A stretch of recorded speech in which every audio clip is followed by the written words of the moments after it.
One, I'm going to call to order Legislative Day 9. Will please pause for a moment of silent meditation, and then we're going to do the pledge after that.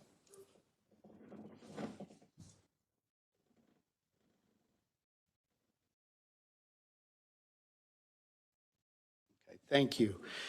So we have a special treat tonight. We have two Scout troops in tonight. We have Towson American Legion Troop 729, hailing from my home here in Towson.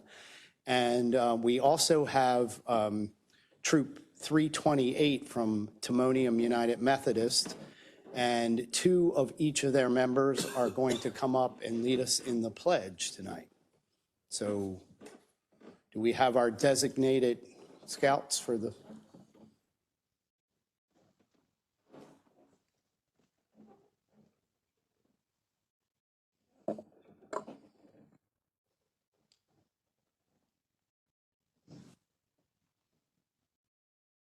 Allegiance to the flag of the United States of America and to the republic for which it stands, one nation, under God, indivisible, with liberty and justice for all. Okay, great, thank you. So we also have Ms. Ada Key, who is going to, and Ada, if you want, you can sit down at the chair there, and there's a mic. If you pull that mic, you can pull that whole mic towards you, and there's a button on it, it'll turn it green. There you go. So then you can, you want to say a few words about scouting and how it's, what it means to you, or anything you want to say? So I come from Troop 729. We are, as he said, we are from the American Legion here in Towson.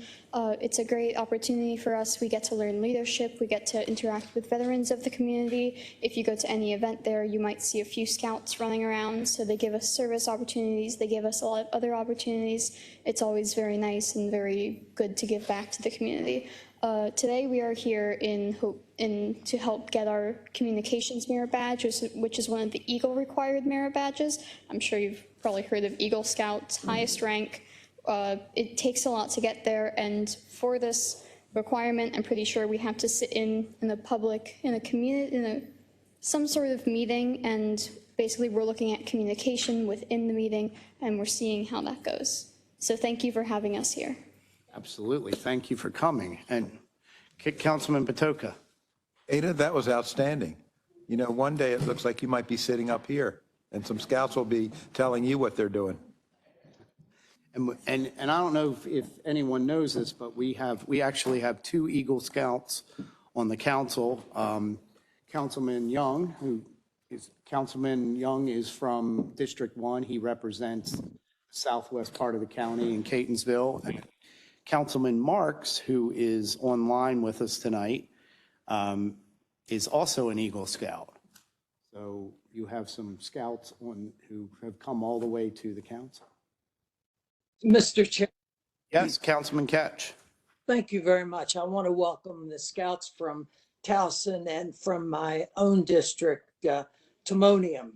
And I just want to say that in my years in the state legislature and on the county council, the highlight is always the Eagle Scout ceremonies. To see young people so successful, it makes me so optimistic about the future of our county, state, and nation. So I urge every scout to pursue the Eagle Scout because it is a prestigious organization. And I want to congratulate Councilman Marks and Councilman Young for their perseverance in becoming Eagle Scouts. Thank you. Thank you, Councilman Ketch. Councilman Jones. Again, I would like to welcome you all here this evening. Thank you so much. We are very appreciative of all the things you go through in terms of becoming better citizens in this country. And I want to especially thank the adults for putting in the time to invest in our young people. There's no greater thing you can invest in other than our future, which is those young people right there. So thanks for being here. Appreciate you very much. And I had said this, we had two, I told you we had some scout troops in a couple weeks ago. One of the things that we see in this country, and this may sound like I'm kissing up to you guys, but one of the things about the scouts that you learn is you're learning about giving back to others and volunteering your time and being there for people who need you. And one of the things that we see in this country is that there's less and less people volunteering. In fact, the statistic is about 17% of the population volunteers their time, which means 83% of people out there are not volunteering often. I hope that's not correct, but that's what we hear consistently.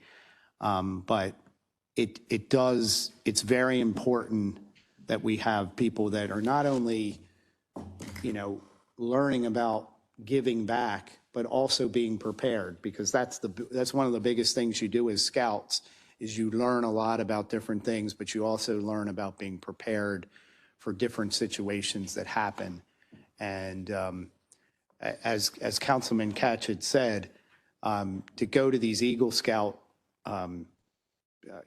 ceremonies is really cool to see, because a lot of scouts start and they don't get to that level. But even if you don't get to that level, you learn a lot about different aspects of life, and it will help you with whatever you do that you decide you want to do with yourself in your life, because scouting gives you the basis for a lot of understanding of a lot of different things. So we appreciate all of you being here. So with that, Ada, thank you so much. I know you were trapped up there for a little bit, but you're. Also, Mr. Chairman? a special welcome tonight. David, did you? Yes. I just wanted to explain why I'm online. I'm online because my wife gave birth, so I need to be with her during that time, but appreciate you all accommodating me. And with that, Councilman Marks, we wanted to welcome the newest member of our county council family, Rosemary Elizabeth Marks, who arrived on April 30th, last day of the month. She got it in. So congratulations to Councilman Marks and his wife, Chelsea. Thank you very much. Thank you. So, okay, we'll move on to the meeting. Is there a motion to approve the journal for the meeting of April 21st, So moved. 2025? Second. Okay, all in favor? Aye. Hi. The journal is approved. Next is enrollment of bills. Bills 2025 was passed by the council, returned unsigned by the county executive, and is hereby enrolled. Mr. Secretary, will you now read all bills for introduction? Yes, Mr. Chair. First is Bill 3325. These are all administration requested bills, by the way. Bill 33-25, Employees Retirement System. Bill 34-25, Current Expense Budget Fire Department. Bill 3525, Current Expense Budget Victim Witness Unit Services. Bill 36-25, Current Expense Budget Mainstream Program. Bill 37-25, Current Expense Budget Veterans Administration Supportive Housing Program. And Bill 38-25, Current Expense Budget Housing Choice Voucher Program. Again, these are all for introduction only this evening. Okay. We will now move on to final reading and vote of bills. Mr. Secretary, first item, please. First, Mr. Chairman, is Bill 18-25, sponsored by Council Members Marks and Catch, Zoning Regulations, Solar Facilities. Okay. Did you want to read the amendment, or is there? Does Mr. Marks wish to? Yes. say Yeah, before- I'm sorry, Councilman Marks, did you want to talk about the bill? And Sure. I think we're at a point where we can vote on this bill. As you recall, the state legislature preempted the local municipalities and jurisdictions from enacting a lot of these solar requirements. However, we do have the ability to regulate at the 1 megawatt power level or below. The amendments we're going to consider incorporate suggestions from the administration, as well as some of the features we see in the state law. And then I think Councilman Young also had a very good amendment that we're going to consider. This is also going to be prospective. In other words, this legislation will not affect any project that's currently in development. thank you, Councilman Marks. Did you, Mr. Secretary, did you want to read the amendment, or Councilman Young, did you want to talk about your amendment? I think you have the first one. Sure. Oh, he doesn't? Sorry to interrupt. The first one is Mr. Marks. I'm sorry. Go for it. Sorry. Getting ahead of myself, sorry. The first set of amendments is offered by Councilman Marks. As Mr. Marks stated, he has been working with the administration on these amendments to make the bill, or at least attempt to make the bill consistent with the two state law bills, SB 931 and HB 1036. What the amendments offered by Mr. Marks would do is essentially three things. One, it adds an applicability section that states that Article 4F of the zoning regulations, which is the solar facilities article, applies to solar facilities that generate no more than 1 megawatt. Again, this aligns with the new state law requirements. It also would remove the previous 2 megawatt language that is in the current regulations. Secondly, it would amend the proximity requirement to align more closely with state law, except that where state law requires a 150-foot distance between residential buildings and a solar facility, Mr. Marks' amendment would require 300 feet, which would be permitted because, again, it only applies to a project of no more than 1 megawatt. And then the third amendment within this amendment, or the third part of this, would replace the solar facility requirements that are set forth in Section 4F 104 of the zoning regulations with the new state law requirements that are applicable to solar projects up to 2 megawatts. So essentially, it would merge the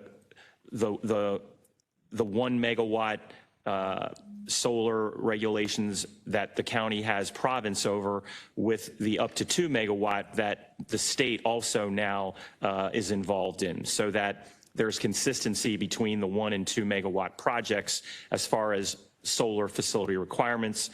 This would include a boundary of 100 feet between the solar energy generating station and all property lines, non-barbed wire fencing that is on the interior of a landscape buffer or immediately adjacent to a station, not more than 20 feet high, black or green wire mesh, and at least 50 feet from the edge of any public road right-of-way, a landscaping buffer or vegetative screening, no equipment, facilities, or buildings within a public road right-of-way, mitigating the visual impact of the solar generating station on preservation areas, rural legacy areas, parks, scenic rivers or byways, historic structures, et cetera, and that finally local jurisdictions would be able to hold any landscaping bond required for 5 years, and there would be a staggered release of that bond over time.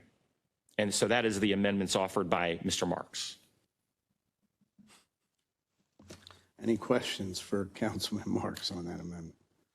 I was going to say, can you say that again? Or I didn't get all that. Which part? Right where you said, listen carefully.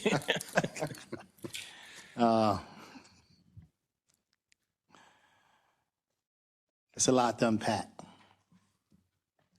I mean, I can try to summarize it a little. I can summarize the summary by saying the First Amendment, again, adds the applicability section so that our Article 4F of the zoning regulations only applies to a project of no more than 1 megawatt, because based on these state law bills, that's basically all we now have jurisdiction over.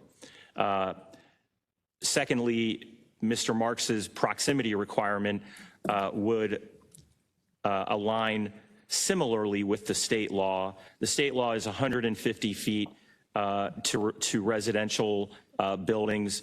Mr. Marks would have that be 300 feet in his amendment, and he would be able to do that because, again, it's only up to 1 megawatt of which the county has jurisdiction to regulate. And then finally, his amendment would replace the requirements that are currently in the zoning regulations and would essentially update them to be the same as the requirements that are in the new state law bills, so that they're both, even though we have province over up to 1 megawatt and the state is up to 2 megawatts, we're making them consistent so that someone who, let's say, and Mr. Croner and I have discussed this, someone who let's say has a 0.9 megawatt project is using essentially the same regulations as someone that would have a 1.2 megawatt project.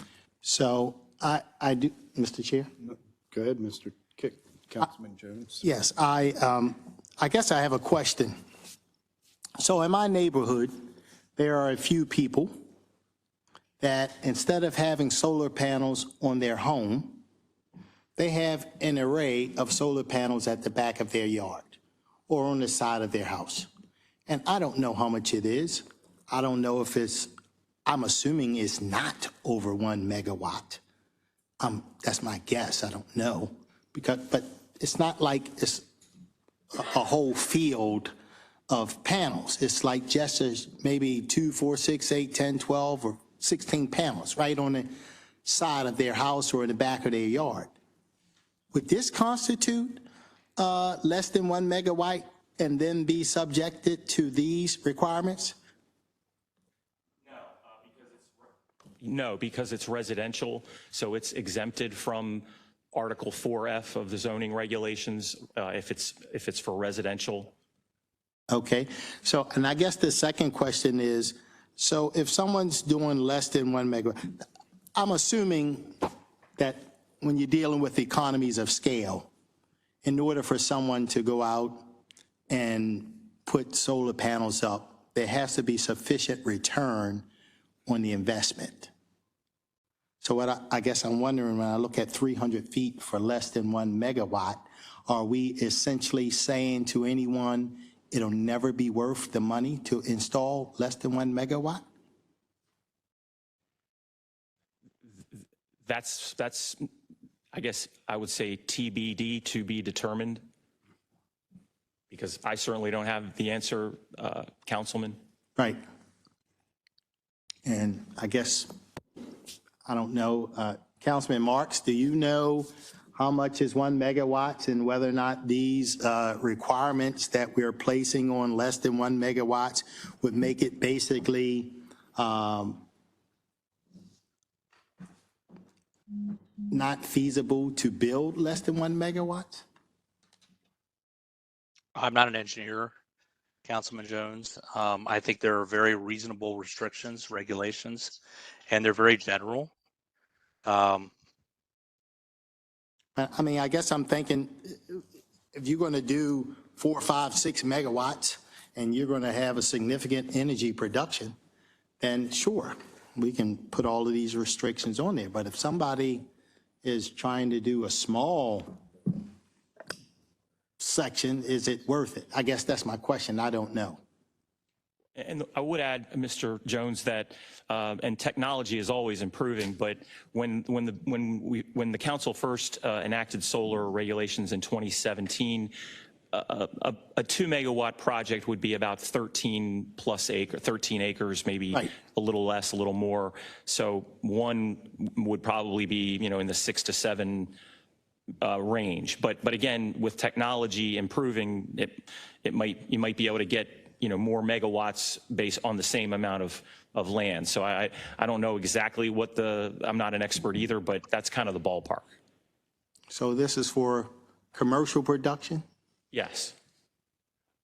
But it could, for what you're saying, it could include a solar array in someone's backyard who doesn't want to put it on their roof, but would rather have, an accessory sort of solar pole or structure that has, that would be, again, I don't know the difference between solar and residential and solar commercial, but I would think it would be similar in terms of capacity, but maybe not. But you're saying that this bill would not include individual homeowners who wants to put arrays on it? Correct. Okay, thank you. Thank you. Anybody else? Councilman Patoka. Thank you, Mr. Chair. So Councilman Marks, Mr. Chair, colleagues, we had lots of people from Pfeffers Road come in and provide testimony, one property owner and one person that wanted to do a commercial operation there, and then many of the people along Pfeffers Road in the vicinity and the environs, I guess is what you would call it. How does this impact that area? I can answer that. It's my understanding that the Pfeffers Road project we heard about is larger than 1 megawatt, so they would be considered under the state regulations. So this would be net neutral to that community, our actions here? It wouldn't affect that project because it's a larger project. However, I think it's good to have these guidelines in place for future projects. Thank you, Councilman Marks. Sure. Mr. Chair? Councilman Jones. I mean, I'm not an expert, of course, but I am curious why the state elected not to regulate less than 1 megawatt. And they initially were above 3. They dropped it down to regulate 2, and they left it open for 1 or less. And now we're putting the same regulations on 1/2, 1/4, 1/3 as we have on 2 megawatts. Is that pretty much right? Mr. Chairman, Yes, Councilman. I mean, the Maryland Association of Counties was very involved in the crafting of the state bill, and I think they did want to give local jurisdictions some input, at least with some of these projects. Okay. Anybody else? One question. Councilman Patoka. Thank you, Mr. Chair. Councilman Marks, the amendment, what was your original threshold in terms of distance? 1,000 feet. So we've come down from 1,000 to 300. What was your thinking just on bringing it down to that level? Honestly, I would like to get a bill that can pass, to be very frank. Also, I thought it was important for us to exceed the state requirement. I personally think the 150 feet is not enough. So we're going to be exceeding the state requirements for these lower tier projects. But the state requirement, again, is for 2 megawatts, not for 1 megawatt, correct? That's right. It's the state that's right, above 1 megawatt. So this would be, it would be well off of your original concept, but still exceeding state guidelines, but it's for a different, I'm just trying to make sure I understand it correctly, for a different level of service. I think this is an improvement over what we have right now. It at least establishes some good standards. We still have to look at this whole issue of 10 per council district, but I think adopting this bill moves us in the right direction. It's always a tough, I actually, that the scouts are here. When we had this issue, I presented the issue to a group of scouts that I was speaking to, and I asked them to resolve it. And they were really grappling with the issue of renewable energy and the value of that, and the coal that's needed to burn for the old style of energy generation, and then the loss, but you do, and then to look at it in terms of the amount of trees that are sometimes cut down in how this first came to our attention. So the scouts were I actually drew the plan out, and they eagerly kind of dug in, and how do we create a buffer how do we create this new renewable energy source, but let's not cut down so many trees. And so it was really a great exercise. And now here, and Ada, I think, is it Ada? I think I said someday you may be sitting up here. You might have to be here resolving the same issue that we're resolving. Anyhow, I appreciate the thought that you gave to this, Councilman Marks, and it's a tough call between forestation and tree canopy versus renewable energy. It's a tough one for me. Sometimes we have to weigh two very good public policy objectives.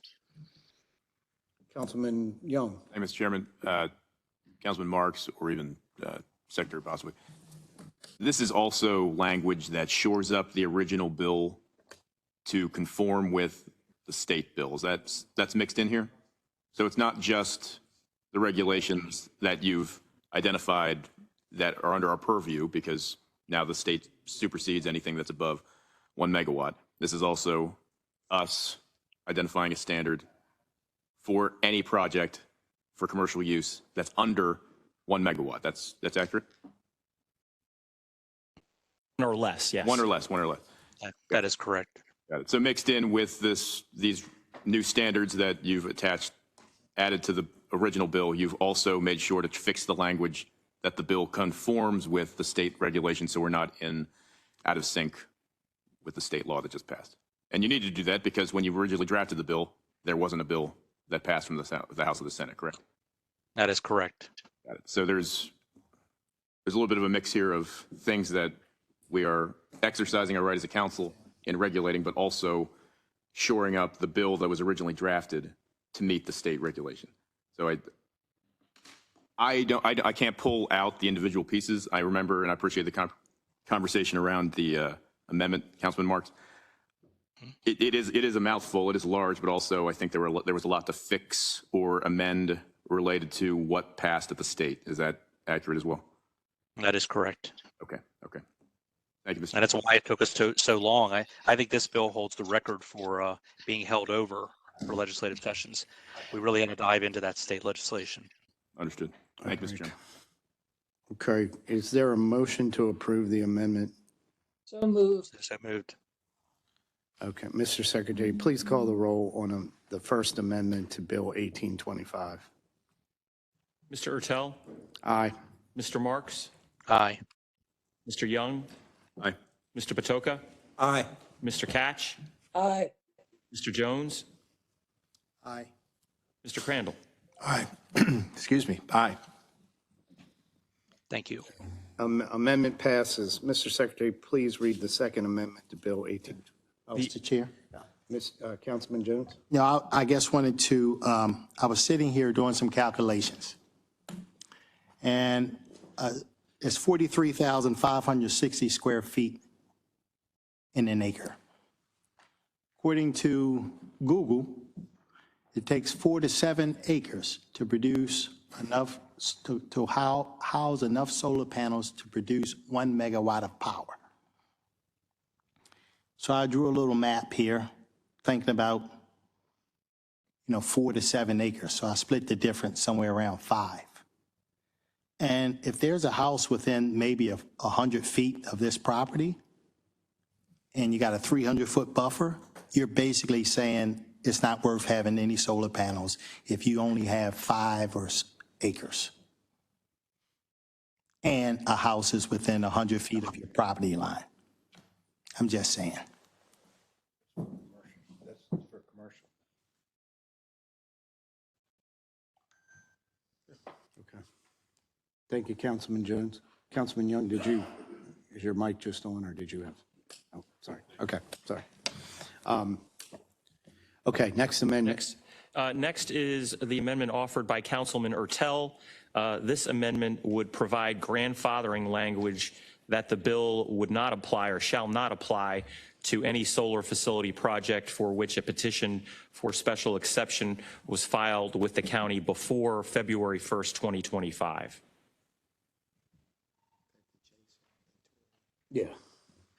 So I had put this in just merely, we had a couple other projects that I think actually are over 1 megawatt that have been approved, and we didn't want this bill to interfere with something that's already been approved and on the way.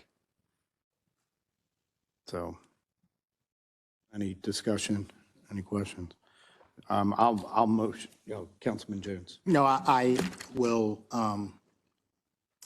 just co-sign on your amendment. I too have a scenario that's very similar, where people have been working on a project for quite a few years, and we don't want to pull the rug out from under them. So, Thank you, sir. So unless there's other discussion, Councilman Marks or Ketch, you good? Okay. Is there a motion to approve? I'll motion to. I'll second it. Okay. Mr. Secretary, can you please call the roll on the second amendment? Mr. Ertel, Aye. Mr. Jones, Aye. Mr. Marks, Aye. Mr. Crandall, Aye. Mr. Young, Aye. Mr. Patoka, Aye. Mr. Catch. Aye. Okay, the amendment passes. Mr. Secretary, there's a third amendment to Bill 1825. Yes, sir. So this is Mr. Young's amendment, and this amendment would define the term agrivoltaics and would create an exception in the zoning regulations for agrivoltaic solar facilities. Councilman Young, did you want to speak to that at all? Thank you, Mr. Chairman. If I could, thanks to Councilman Marks for engaging with this language from the beginning. It might be the OG amendment from the beginning of this bill. You were willing to work with me on it, work with some of the folks that came and testified. I think it provides flexibility. And I think you agree as well that while we want to make sure we're putting in regulations and controlling what we have the authority to control, we also don't want to stifle opportunities for potential farmers and for folks that could benefit from a solar farm, but also utilizing the original intent of the land that it's being used for and defining agrivoltaics in this manner with this amendment and with the help of the advocates that came and testified in front of us. I think it's a good step forward, and I appreciate your work on it. Thank you. Mr. Chairman, Yes, Councilman Ketch. just as some information, agrivoltaics, if it's adopted by a company or a farmer, et cetera, increases the amount of land that is going to be taken for this use. It's more land than you would use for just solar. My question is for the sponsor or for the secretary, what happens if a property owner, a company, or a farmer agrees that they're going to do the agrivoltaics and then they don't do it? Let's say a year into the solar array being in operation, they don't farm it anymore. Is there any remedy in county law today? Not to speak for the secretary, but I would just, my understanding would be, just like any other project that's been approved from the county utilizing the code, that if that use changes, they still need approval or disapproval to continue what they're doing through permits and approvals. And if they're not meeting what they were originally allowed to do under the code, then they would need to, well, you were asking about mechanisms. I would say the mechanism that we currently use to hold a property owner accountable if they start doing something that's outside the use of their zone would apply here. So if the intent was to try and utilize this piece of the bill to implement a solar farm that fell in line with the definition of agrivoltaics, and then a year later they decided that it didn't work for them and they tried to violate that, it would be up for approval or also for a change of use under permits and approvals. So that would be my take on it, just like we would in any other situation, but I'll also leave it to the secretary if you want to add anything else. Yeah, I was wondering, Mr. Secretary, does the bill have to reflect that authority for code enforcement then? Or is it just understood to be applicable in this situation? Well, I would echo what Mr. Young stated and also add that the definition of agrivoltaic, which is also discussed in the two state bills that passed for up to 2 megawatts, the definition contemplates the simultaneous use of areas of land that are maintained in agricultural use in accordance with COMAR 18.02.03 for both solar power generation and then there's a laundry list of agricultural uses that this agrivoltaic concept contemplates. So it would have to meet that, and since it's a regulation in the zoning regulations, it would be enforced by code enforcement, who has the power to issue correction notices, citations, and all the way and up to and including, injunctive relief by the county. No, okay, okay, good. I just wanted to make sure that this couldn't be used as a way to get approval and then violate it. Okay, thank you.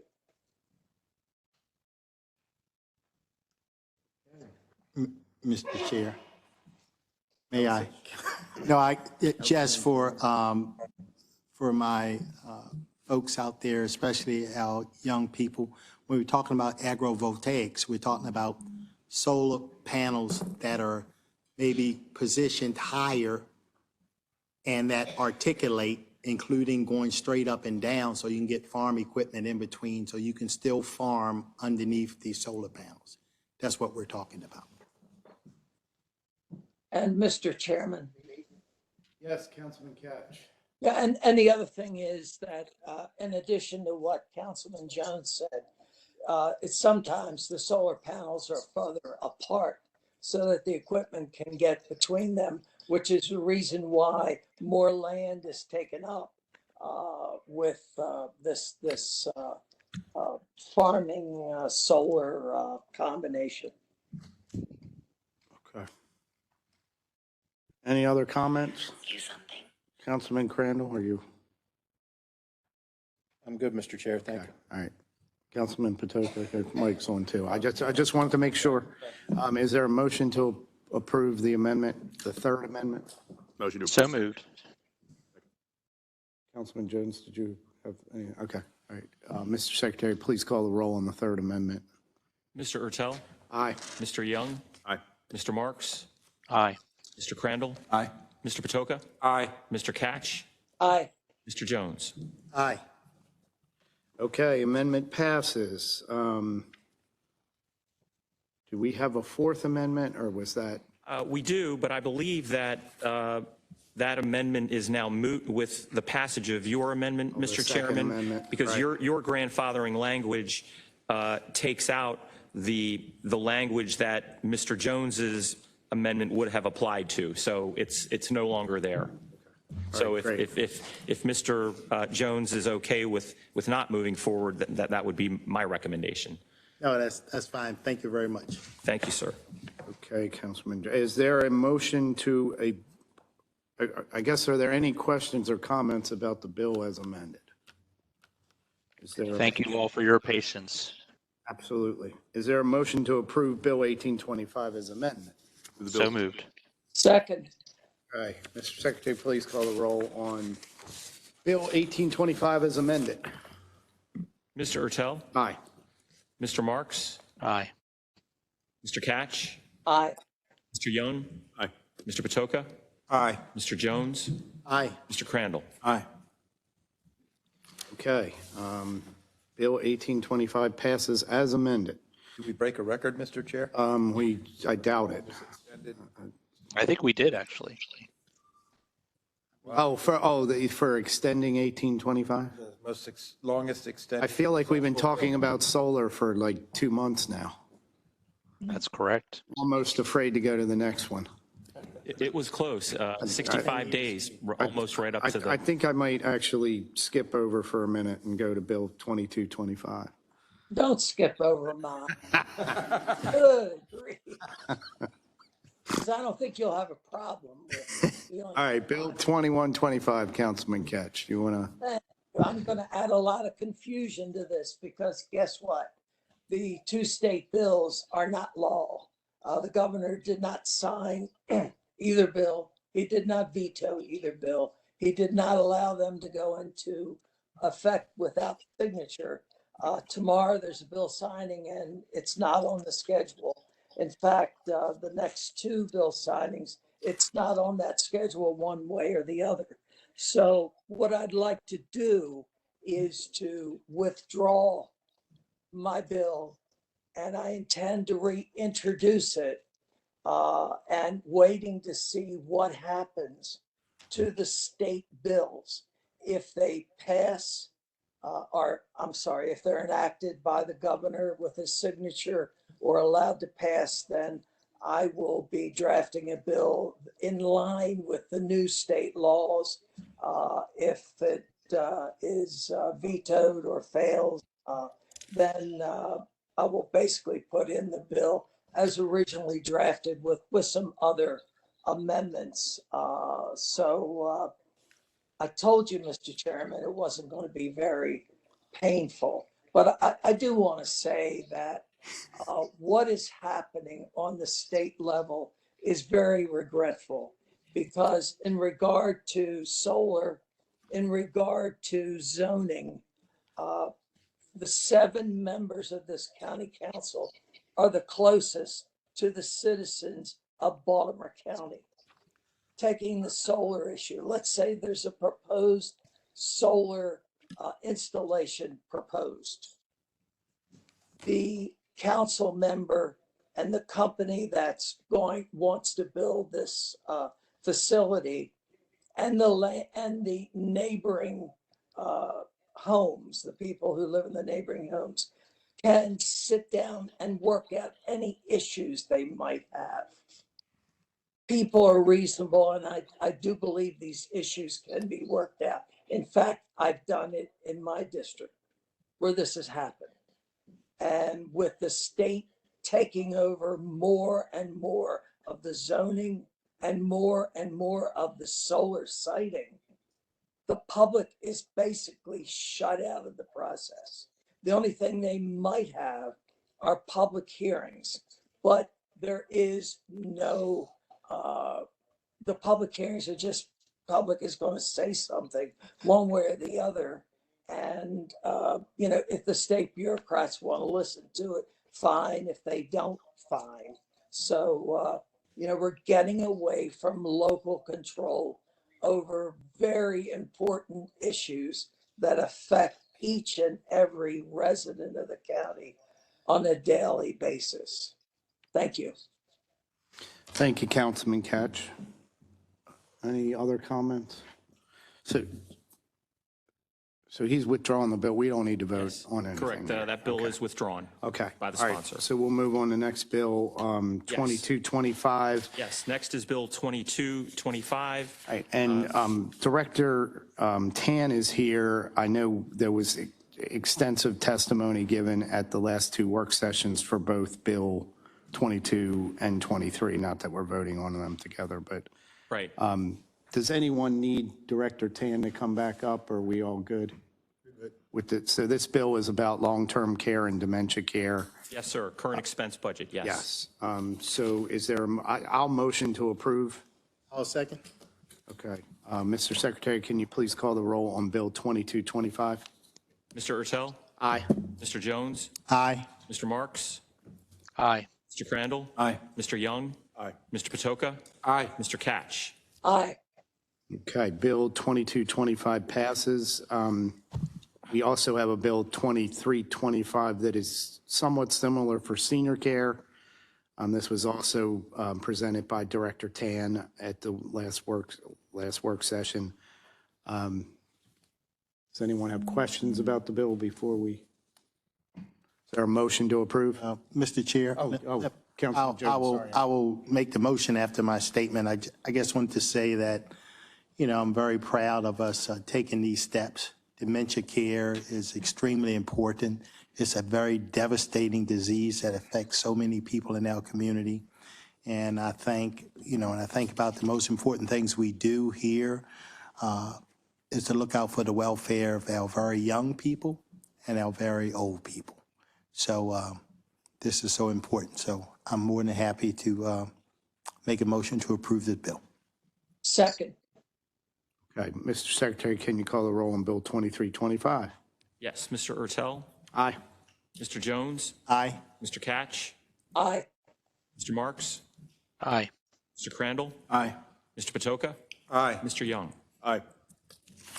Okay, Bill 2325 passes. Mr. Secretary, next item, please. Next is Bill 24-25. This is the council's adoption of this is an all-council bill adopting the 2025 basic services maps. Mr. Councilman Marks, it is my understanding you have a motion on Bill 2425. Is that correct? That is correct. I would like to hold this over for one legislative session. Okay. And I'll motion that. I'll second it. Is there any discussion? Mr. Secretary, please call the roll on the motion to extend Bill 2425. Mr. Ertel, Aye. Mr. Marks, Aye. Mr. Crandall, Aye. Mr. Young, Aye. Mr. Patoka, Aye. Mr. Catch, Aye. Mr. Jones. Aye. Okay, the motion passes. Mr. Secretary, what is the new schedule for Bill 2425 now? By county regulation, the council has until the end of this month, May 31st, to adopt the maps. So this one extension would have the work session next week on May the 13th, and the bill would be voted on at the May 22nd budget adoption/legislative session. Okay, great. Thank you, sir. Thank you. Next bill, please. Yes, next is Bill 2525, sponsored by Councilman Crandall, restrictions on parking commercial vehicles in the Essex Commercial Revitalization District. Councilman Crandall, did you want to? Yes, thank you, Mr. Chair. I'll be brief. I'm not withdrawing the bill. Oh, good. We're actually going to vote on something tonight.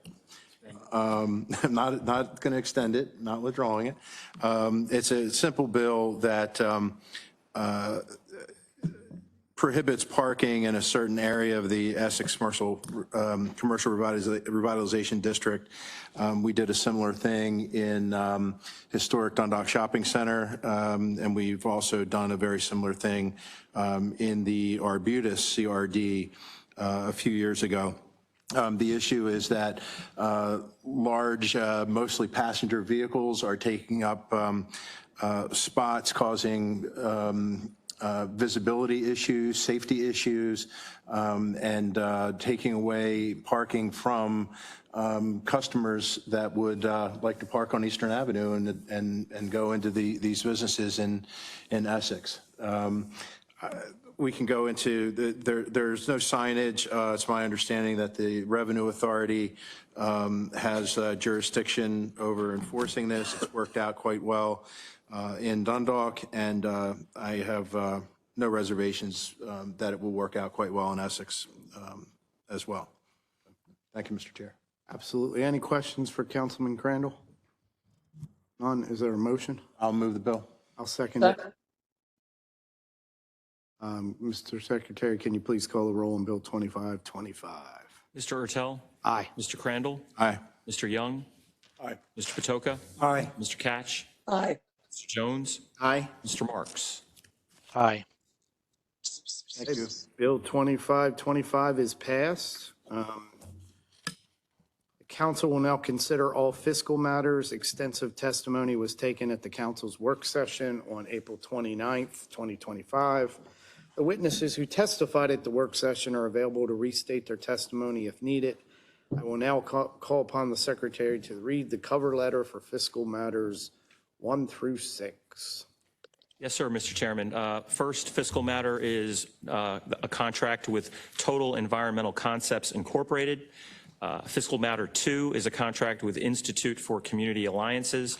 Fiscal matter 3 is a contract of sale with Sabrina Mears for the Windsor Mill Road Sidewalk Project. Fiscal matter 4 is a deed of easement for temporary access to the parcel on Wade Avenue for the UMBC Spring Grove Utility Upgrade Project. Fiscal matter 4 is an amendment to a contract for submerged aquatic vegetation and waterway dredging design services. And Fiscal Matter 6 is a contract with the U.S. Department of Agriculture, Animal and Plant Health Inspection Service. Okay. Is there a motion to approve fiscal matters 1 through 6? Motion. Second? Okay. Mr. Secretary, please call the roll on fiscal matters 1 through 6. Mr. Ertel, Aye. Mr. Crandall, Aye. Mr. Young, Aye. Mr. Patoka, Aye. Mr. Catch, Aye. Mr. Jones, Aye. Mr. Marks. Aye. Okay. Fiscal matters 1 through 6 are approved. We now consider miscellaneous business items. Mr. Secretary, first item, please. Whenever a contract over $25,000 is awarded by a process other than formal competitive bid, it is required that a copy of the contract be given to the county council and the natures and parties to the contract be announced by the secretary at the next legislative session following the award of the contract. There are 2 such agreements this evening. The first is a purchase order with Faro Technologies Incorporated for the purchase of Faro forensic scanners, accessories, and training for the police department's crash team. This is an award of $124,189.25. And the final purchase order is with KCI Technologies Incorporated. This is for the purchase of annual licensing renewals for the county's on-base software, which is a dual-purpose application serving both internal and external users and is integrated with the county's enterprise permitting and licensing system, and also a custom public portal that enables constituents and businesses to review and update development plans, upload additional documents, and streamline the permitting process. The award total is $88,047.79. I don't like it. All right. Thank you, Mr. Secretary. Yes, sir. Next, we have Resolution 2225 is next. Yes, sir. Resolution 2225 was submitted by the administration and is sponsored by council members Ertel, Crandall, Jones, Patoka, and Marks. This is a resolution that authorizes the county to accept a donation for a trained facility dog. This program is known as Mutts with a Mission. Major Whiting, I know we often give you grief, but can you come up just, Mike, turn your mic. can you come up and just, since we have the scouts here, thought you could just tell them a little bit about, this is actually a fun one that you guys might want to hear. Just give them a quick. Sounds like a sequel to a movie. Mutts with a Mission. Lifetime. Mr. Chair, council members, this is a request to accept a donation of 1 trained facility dog from Mutts with a Mission to assist the department on its peer support and wellness team with promoting and fostering mental health services for the department, officers, professional staff, retirees, and their families needing bereavement and support, and other counselors. It's the Mutts with a Mission is a organization out of Virginia. The dog's trained for approximately 2 years before being placed with an officer. Sergeant Hadaway, who you all know very well, will be the dog's trainer. The dog is valued at approximately $60,000 between the dog and the 2 years of training. There's no expense to the county at all for taking the dog. There will be approximately $10,000 a year for various vet bills, medication. There's a union contract for a canine handler, and $3,000 to get the dog settled in. We have to have a hot dog system, which is a heat system to keep the dog from overheating in the car and be in compliance with the law. And some other minor expenses to take the dog. They'll all be absorbed into the county budget from the police side. We're not asking for any additional money for that. Thank you, Major Whiting. Is there a motion to approve Resolution 2225? Mr. Chairman, Yes, Councilman. I'd like to be a co-sponsor, and I was wondering if the dogs have their own union or what? They do not, sir. They do not. Okay. Well, maybe I'll pursue one for them to protect them. Yeah. Mr. Chair, if I may. Yes, Councilman Crandall. Well, Councilman Young, we need you to sign on to this one. I was about to. Okay, Mr. The Chairman, floor is yours, sir. I think this came up when I was out. Yes, it did. It did. Good, I'd like to be included as a co-sponsor. So remember, we were talking about voting, and this is a situation where we have 7 sponsors. So what do you think the vote will be on this one? 5-2. I wanted to, Mr. Chair, I wanted to bring up something I mentioned in the work session. So, I've had some experience with therapy dogs, and it doesn't feel good. It's kind of funny. We'll get this, whatever the breed will be.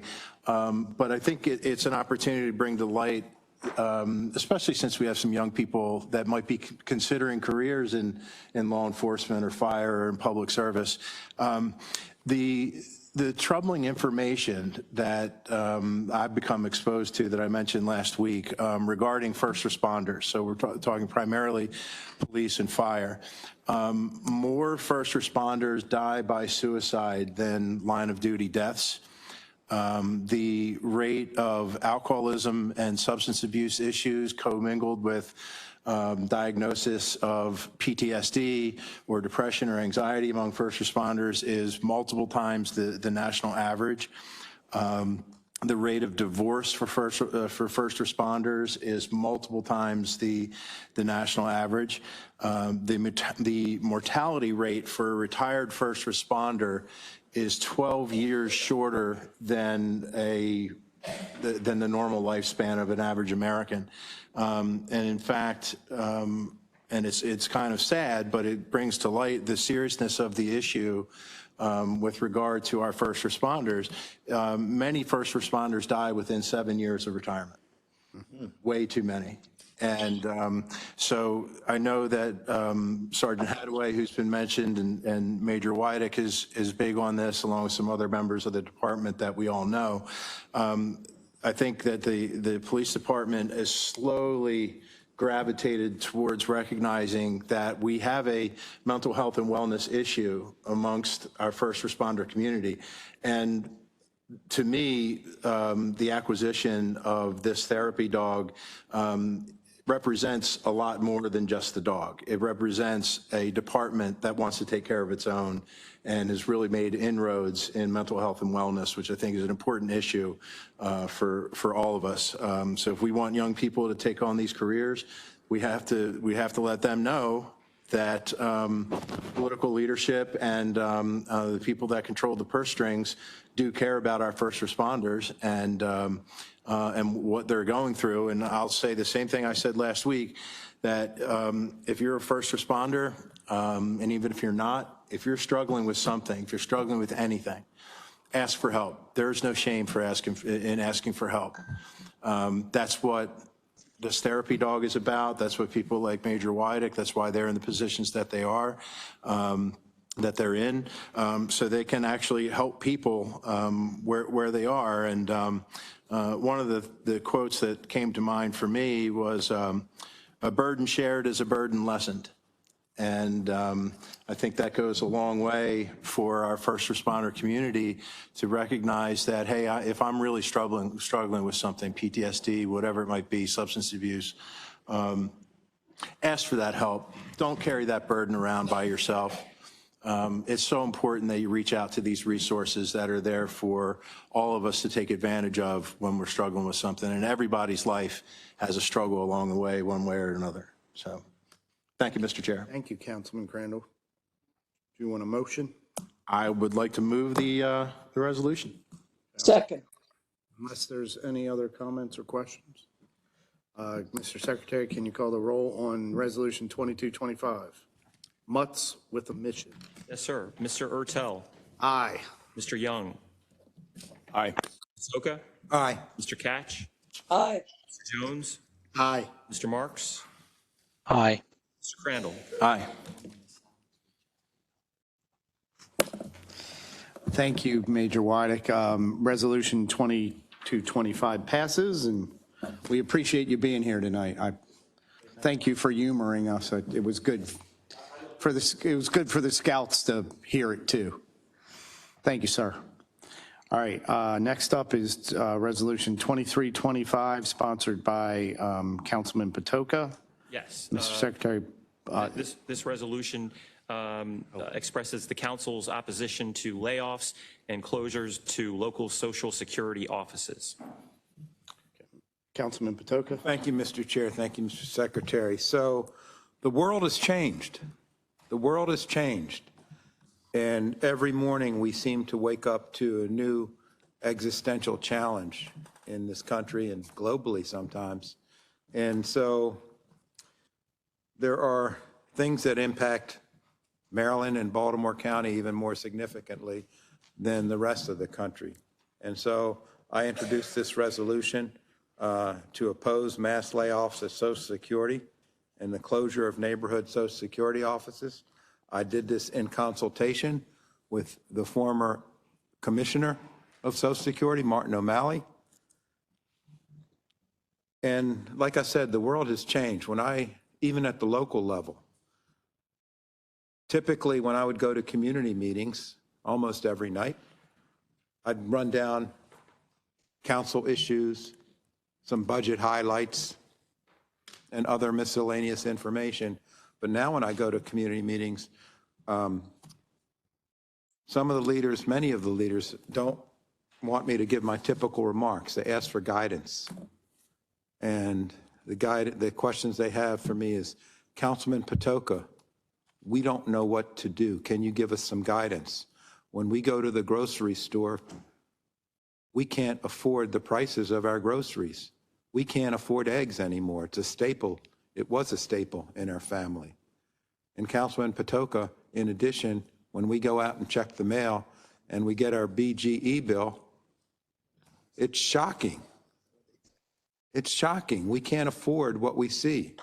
And further, Councilman Patoka, my family member used to work for the federal government. And that person no longer has a job. They're unemployed. And me, I'm on Social Security benefits. And I'm afraid that I'm going to lose my benefits because of new policies or because of there's not enough people to handle the inquiries that are coming in to do the basic constituent services to our older adults. And so that's what we hear at community meetings, and I don't really have a great answer for these questions that come at me. So typically I just say we need to be stronger at the local level because that's something that's within our control. But additionally, we can, as a council, as a governing body, we can try to address our federal government, our state government, ask them to join us in some actions as this resolution suggests. So in Maryland, there are approximately 10,000 people that work at the Social Security Administration, many of whom are right here in Baltimore County because we're the headquarters. Baltimore County is the national headquarters for the Social Security Administration. It's, in many cases, it's been a path to the middle class. I remember growing up in Lockern, and many people, their mom or dad worked at the Social Security Administration, so they moved to Lockern because we were a nearby neighborhood. And it was a path to the middle class. I was just recently, no offense to you, Ms. Jones or Mr. Lee, but I'm going to quote a Banner article here that says, and this is related to some of the reclassifications that President Trump has suggested because he wants to, it's difficult, he says, to fire federal workers who are engaged in insubordination or serious misconduct. So he said he plans to address that by reclassifying policy-related roles. And so this reclassification, according to the Banner, could shift many federal workers to at-will status, remove union and civil servant protections, and give Trump the power to push agencies to hire and fire based on political loyalties rather than merit. Let me repeat that. To hire and fire based on political loyalties rather than merit. This could affect an estimated 3,500 bargaining unit members at the Social Security Administration. So the article's out there. You can read it on your own. And I think I'll just say this is really, it's about two things. It's about jobs, jobs right here in Baltimore County. Jobs right here in Baltimore County. It's also about dignity and the ability of our older adults to be sure that they can, when the time comes, that they'll be able to easily access their Social Security benefits. And so with that, Mr. Chair, I'll conclude.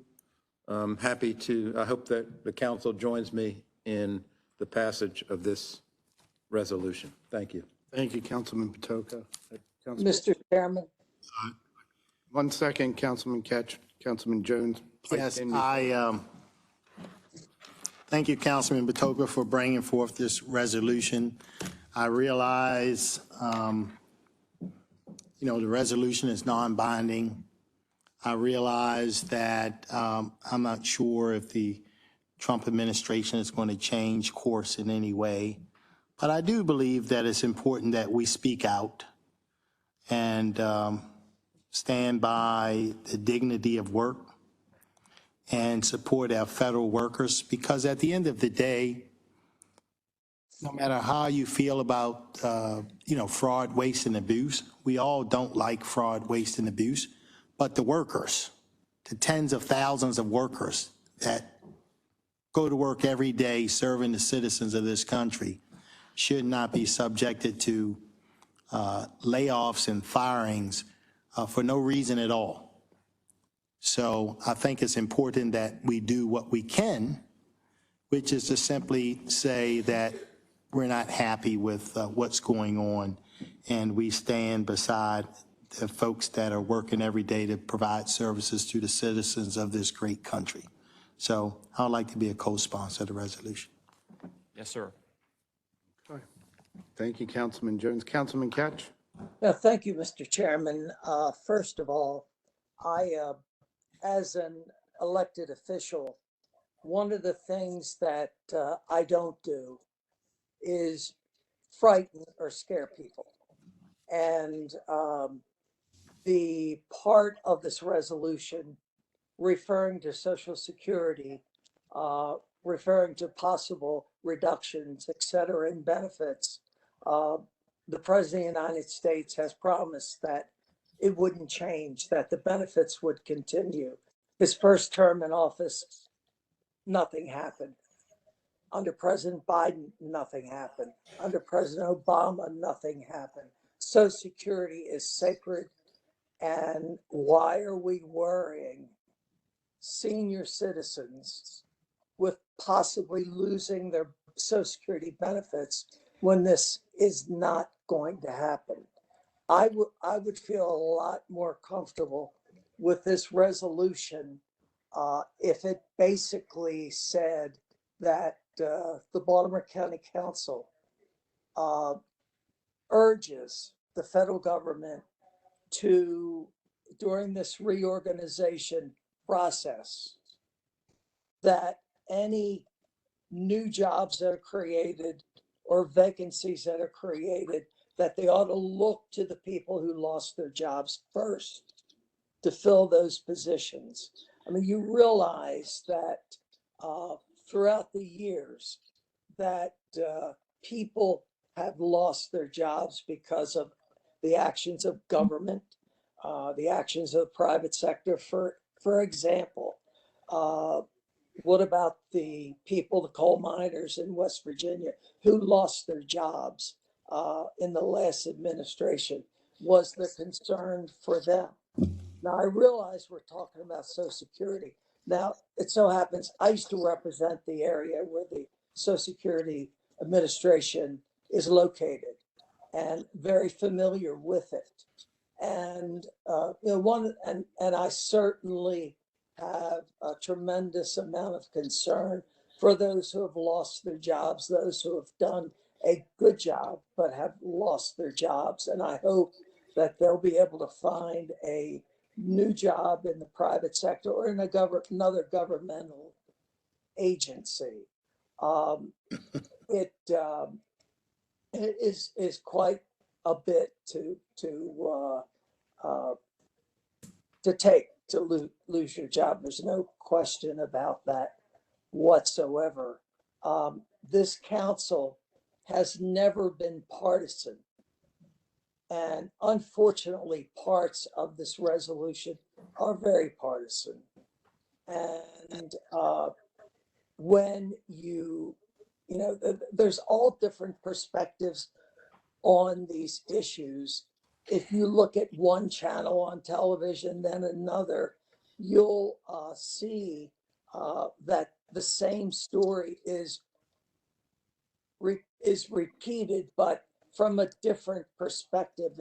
In this case, in both cases, for instance, take the so-called Maryland father who abused his wife, who is probably a member MS-13.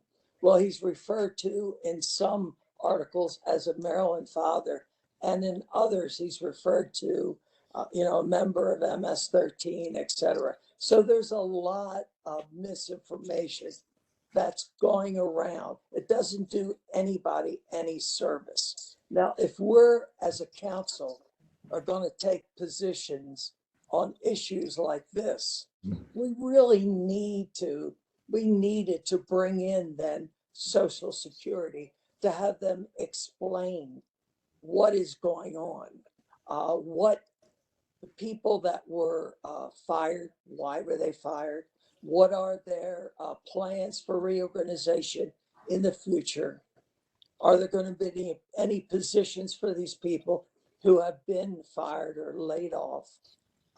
What is Social Security doing to protect against the fraud that's been going on for years there, where you have people who are over 130 years old getting benefits, millions and millions and billions actually of dollars going out to people who obviously are not alive.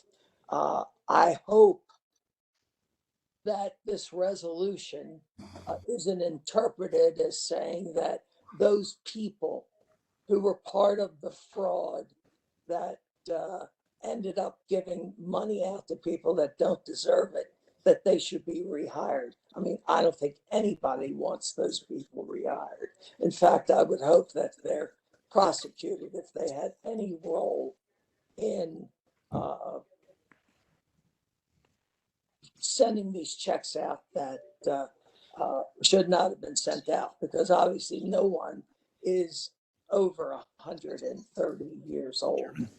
So I can't vote for this resolution. I want everyone to know that I am very concerned about the workers at Social Security, and I just wish before voting on this issue that we could have had meaningful input from Social Security to see exactly what's going on.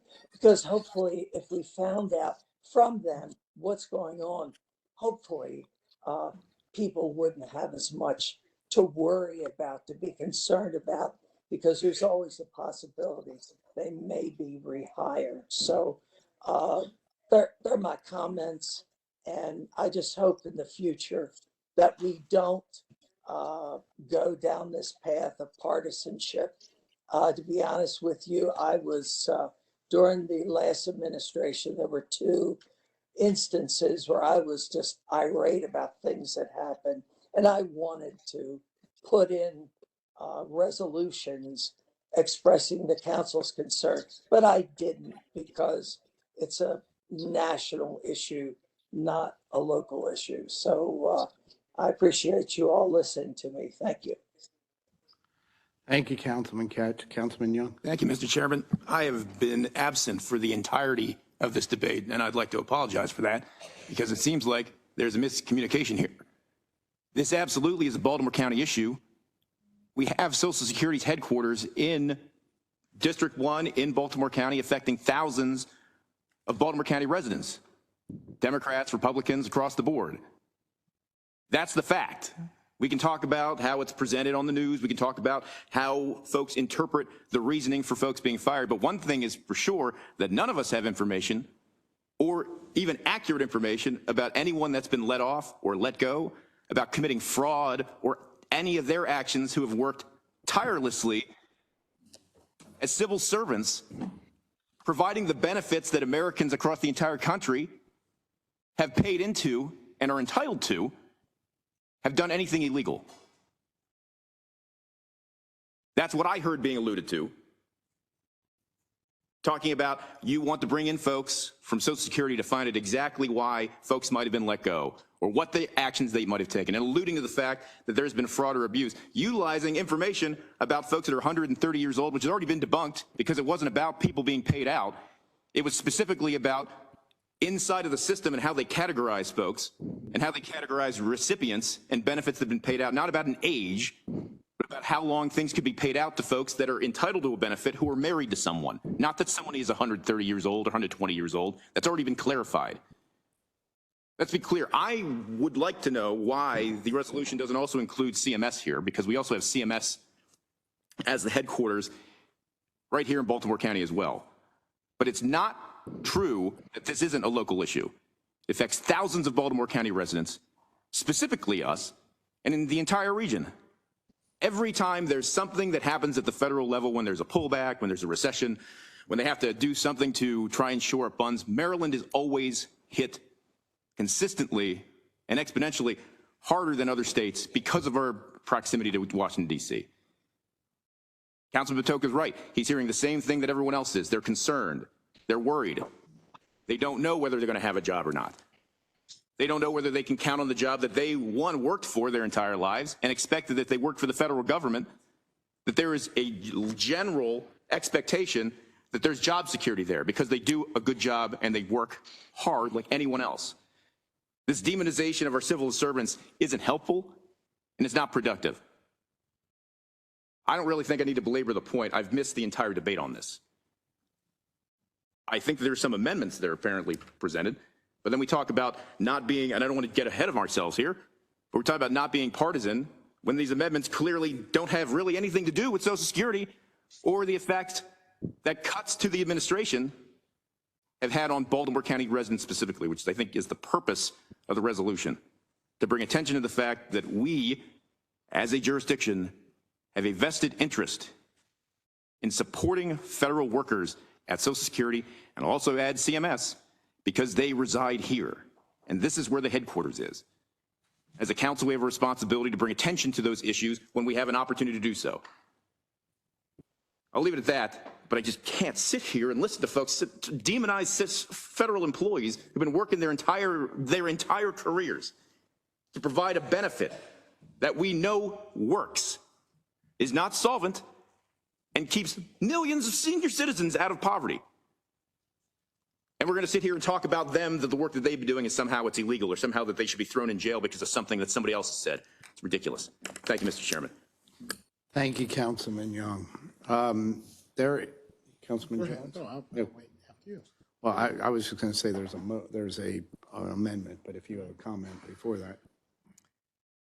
Thank you, Mr. Chairman. I just wanted to, number one, I agree that Centers for Medicare and Services should be included because they are, all of these people we're talking about here at the local level are our neighbors and friends and our constituents. And when I was looking at the size of the employers in Baltimore County, number one is the school system at 15,000. Number two is the Social Security Administration at 11,879 people work at Social Security. I was there while we were protesting some of the cuts, and you heard stories of people say, the way you found out whether or not you were still working is on Monday morning. If your badge worked and you were able to get in the building, okay. If your badge didn't work, then you need to go check the emails because you're out. This is not the way you treat people. This is just not the way you treat people, especially people who've played by the rules, done their job, show up every day, day in and day out, and do their job. They shouldn't be subjected to these firings. Second of all, I was going to talk about the 150-year-old people Part of that is, number one, it's a myth. But number two, for those of us that may not remember, do you remember Y2K? So I have a degree in information systems. In the early days when you made computer systems, you would never waste space. Now we have enough computing power to send a rocket to the moon. The first rocket that went to the moon had less computing power than your cell phone. But the point I'm making is, in the old days, you had computers and the programs are always efficient. So every year started with 1973, 1975, 1977. You would never waste the space for those two spaces, those 2 bytes, 19. It would always just be 19 would be hardwired and everything would be after that. So we were always concerned that one day when 2000 came along, all these old computers would screw up. It would like turn the odometer back on your car. It would go back to 0. So there was a lot of work going around fixing a lot of these computers. Well, believe it or not, the Social Security Administration still have some of these old programs running in COBOL. And so those are the programs that they had to do some trickery to try to make things still work. And that's where you come up with some of these bogus ages of 150. It's like somebody's not telling you the rest of the story. So getting back to the resolution, I would love it if we could include CMS, because I spoke with a young lady working there for 15 years, and this is one person, not the tens of thousands or hundreds of thousands that have been let go across this country. And Councilman Katz, I would just say that many of these people come from red states, just like the blue states. Tens of thousands. And I'm talking about one person who worked there for 15 years, has 3 daughters, and was told she's out of a job. She's out of a job, just like that, out of a job. And, you know, it's easy to say, hey, they're going to get, you know, maybe they'll get a better job or another job. I hope so. But the reality is, these people, when you look at these big numbers, I want you to think each one of those numbers, each one represents a person and a family that they're trying to feed, and trying to send their kids to school, and trying to put food on the table and clothes on the back of the kids.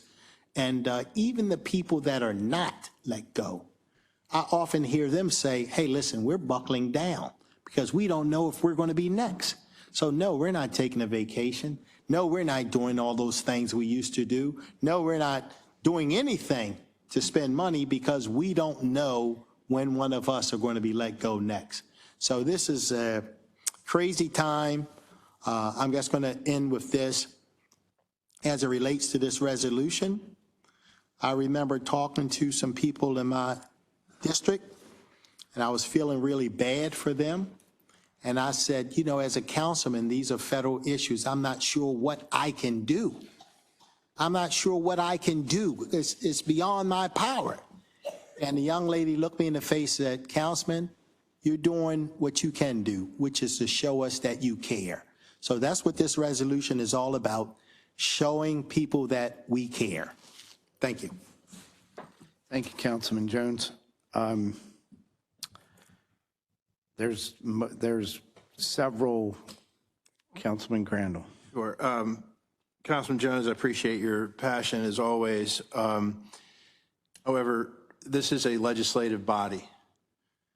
This resolution is a piece of legislation. You don't need legislation to show people that you care. You all have a pulpit for your issues. If you have a problem with the Trump administration and how the administration might be treating people, you all have a pulpit. You all have been out in your communities talking against it. So I said this in the work session, I'll just state it again. I think that the council is so far out over its skis on this. This is not an issue for the Baltimore County Council. It is a federal issue. And again, we're sitting here contemplating legislation. A resolution is legislation to show our compassion for people. Julian, you and I share some of the same roots with steelworking. I don't recall the Baltimore County Council passing resolutions way back in the day when there were federal trade policies and other things policies that were brought forth by the federal government that put the steel industry in Baltimore County out of business. I don't remember the Baltimore County Council getting involved in that, but I know that our predecessors on the council cared about it. So I just think that we are not staying with this resolution. We are not staying in our lane. It is a purely partisan piece of legislation that I don't think that we should be heading down. So I'm not going to be voting for this either. Thank you. Councilman. Thank you, gentlemen. Thank you, Councilman Crandall. And you're right. Your father and my father both worked at Bethlehem Steel. And I'm almost sure your father, like my father, pension went to a pension guarantee fund from the federal government, which is like an insurance company. When the company sort of stiffs you out of your pension, they declared bankruptcy, so they didn't want to have to pay for the pensions. They didn't want to have to pay for the health care. And my father was fortunate that my mother had worked for 36 years as a school teacher, but a lot of people got hurt. And you're right, the county council did not make a statement, and I'm sure they cared. And I really, looking at the resolution, I'm not so sure it's partisan as much as just caring about the people that are in fact losing their jobs. So due to no reason of their own, they don't decide, the people that are losing their jobs, they're not in charge of the staffing of Social Security or the staffing of CMS. They don't have any say. They just Joe Schmoes like the rest of us out here trying to make a living, trying to take care of their family. So that's why I'm supporting the resolution. I understand your concerns. I really do. Councilman Patoka, are you, just your mic's on, or are you? Oh, my mic is on, but I do, I appreciate what my colleagues have said, and I prefer to offer, I know we have a set of amendments, but, and I know that this has been posted since Friday, I believe, so I prefer not to have last-minute amendments, but I think given the discussion here, I'd like to offer an amendment to add CMS into the narrative. Gonna have to suspend the rules.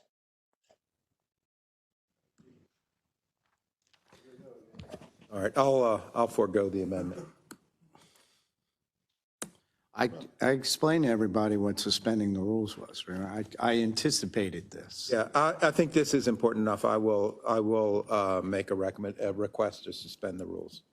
Okay. Is there a motion is there discussion first? I'll second. Okay. Mr. Secretary, can you please call the roll on suspension of the rules first?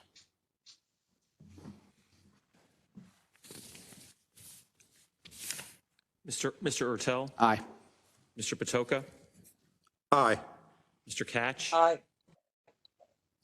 Mr. Jones, Aye. Mr. Marks, Aye. Mr. Crandall, Aye. Mr. Young. Aye. Okay, so we have voted to suspend the rules to potentially add this resolution that would include language to include centers of Medicare and Medicaid of the CMS. Yes. Thank you, Councilman Catch, for pointing out the procedural path. Okay, so is there discussion about that? Does that move that up, or do we wait?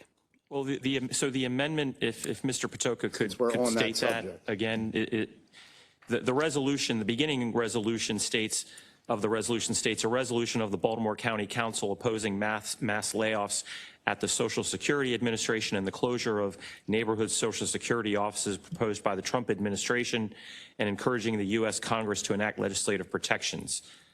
You wish to include the Center for Medicare and Medicaid Services? Is that the correct term? Okay. CMS is, CMS. Related to those closures two, or related to layoffs or reduction in benefits? I'm just trying to make sure I get it right. we're just adding Social Security and Center for, what's the, Okay. Medicaid and Medicare. All right. Thank you. I think it should be CMMS. I guess you have 3 letters. Okay. So is there a motion to approve? Motion. Second? Okay, Mr. Secretary, you want to call the roll? Was there Yes. any discussion on that before we vote? None? Okay. Mr. Secretary, please call the roll. Mr. Ertel, Aye. Mr. Young, Aye. Mr. Patoka, Aye. Mr. Catch, Aye. Mr. Jones, Aye. Mr. Marks, Aye. Mr. Crandall. Aye. And the correct term is, by the way, it's CMS. CMS. CMS, which stands for Centers for Medicare and Medicaid Services. Yes. Thank you. All right. All right, and then we have a regular motion that we don't need to suspend the rules on. And do you want to read that motion? I'd be happy to, and Or that- unless Mr. that Marks amendment, wants I'm to sorry. tee it up. Mr. Councilman Marks? Sure. This amendment basically takes this resolution and puts it in the same form as any other resolution where the county council has expressed its concern about matters being dealt with at another level of government. I've served on the council for 15 years. There were times, like Councilman Katz alluded to, where I didn't agree with things happening at other levels of government, but I can never remember a resolution calling out someone by name. And quite frankly, having the tone of the text here. Councilman Patoka mentioned Mr. O'Malley, not someone renowned for his bipartisanship. And, you know, Mr. O'Malley did things that I disagreed with, including his redistricting plan. And I can remember thinking back years ago, we should have spoken out against that congressional redistricting map, which he later said was partisan. We didn't do it. We've had situations where governors have raised taxes and fees. We've never passed resolutions naming them. Adopt a resolution, focus on the policy, say that we are in favor of Social Security and Medicare and other programs from here on out to eternity. But take the tone of this resolution down. That's all this amendment does. And Mr. Secretary, did you want to? I can elaborate on that if you like. I'm sorry? How that does that, can you? Yes. So in the first resolution paragraph, as I indicated earlier, the resolution talks about opposing mass layoffs at Social Security and the closure of neighboring Social Security offices.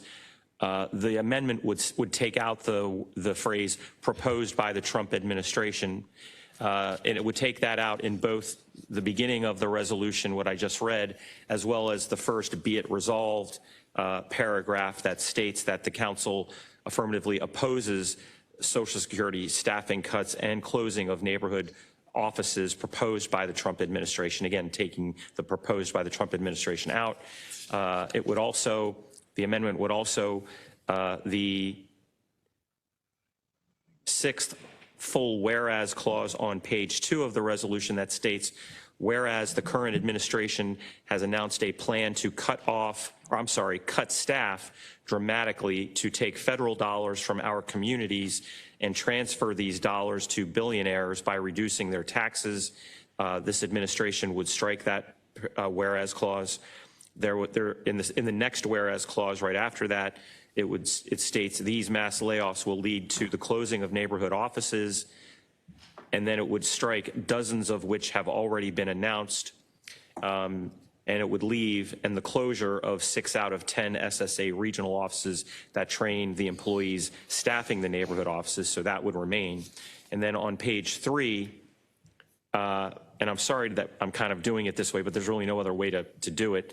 Then on page 3, the first full whereas clause states more than 79 million Americans receive Medicaid, and then it would strike the rest of that sentence, which states, and the U.S. House Budget Resolution of 2025 plans steep cuts to provide tax breaks for the 1%.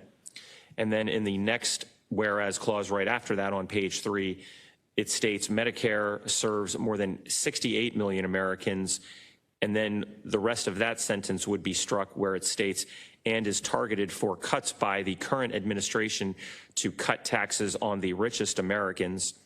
And then it would also take out the fourth, on page 3, it would take out the, or strike the fourth be it resolved paragraph that states that be it further resolved that the council supports House bills introduced March 5th, 2025, known as Keeping Our Field Offices Open Act, Protecting Americans Social Security Data Act, and the Social Security Expansion Act. It would strike that be it resolved paragraph. And that's the sum and substance of those amendments offered by Mr. Marks. Mr. Chairman, can I add one more thing? Yes, Councilman Marks. Even when we passed a resolution earlier this year opposing Governor Moore's attempt to change the way liquor was sold, and that was a unanimous vote, we didn't mention Governor Moore by name.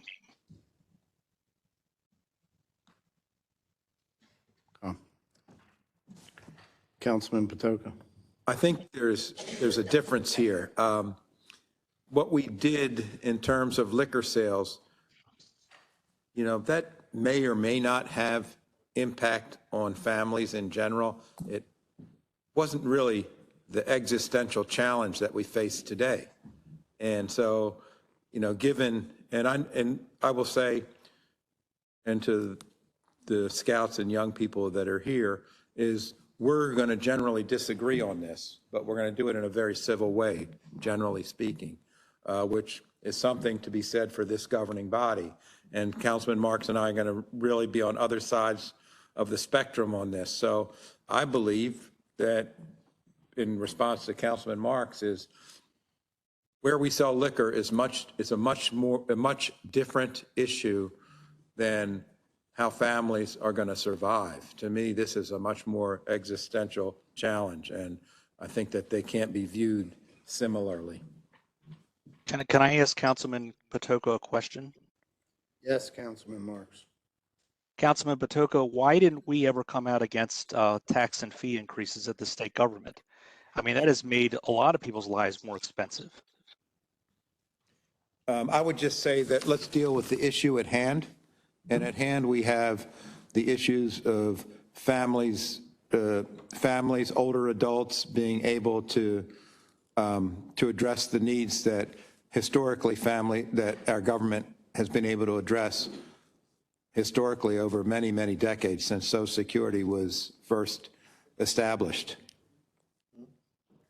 And so I think these are, you know, I think that's, with all due respect, Councilman Marks, I think that's just a little bit of distraction rather than facing the issue at hand.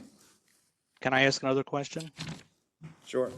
Well, Councilman Patoka, the rise in vehicle registration fees, the rise in all these other fees that are being done at the state level, don't you think that also has an impact on working class families? We didn't do a resolution on that.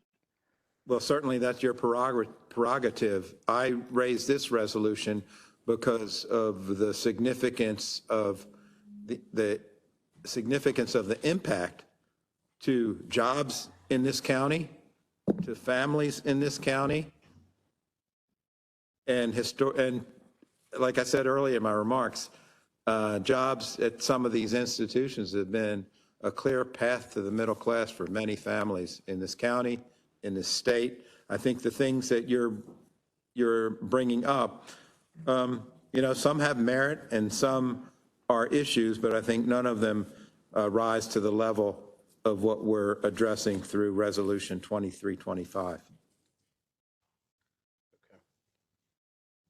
Thank you. Councilman Crandall, did you have anything, or your mic's just on? Okay. Is there a motion to approve the First Amendment to 2325? So moved. Second. Okay. Mr. Secretary, can you call the roll on the First Amendment to Resolution 2325? Mr. Ertel, Nay. Mr. Crandall, Aye. Mr. Young, No. Mr. Patoka, Nay. Mr. Catch, Aye. Mr. Jones, Nay. Mr. Marks. Aye. Okay. Resolution or amendment does not pass. Is there another motion or another amendment? There is Sorry. another another amendment, and again, I'd ask Mr. Marks again to kind of tee this up. Sure. The proposed resolution talks about several federal bills. I had hoped that this language would have been stripped from the resolution. In particular, one of these bills, the Social Security Expansion Act, increases benefits funded by a tax hike. So since these bills were left in, I'd like to put forward this amendment. And like I said, if these bills had been taken out, I would not have gone forward with this.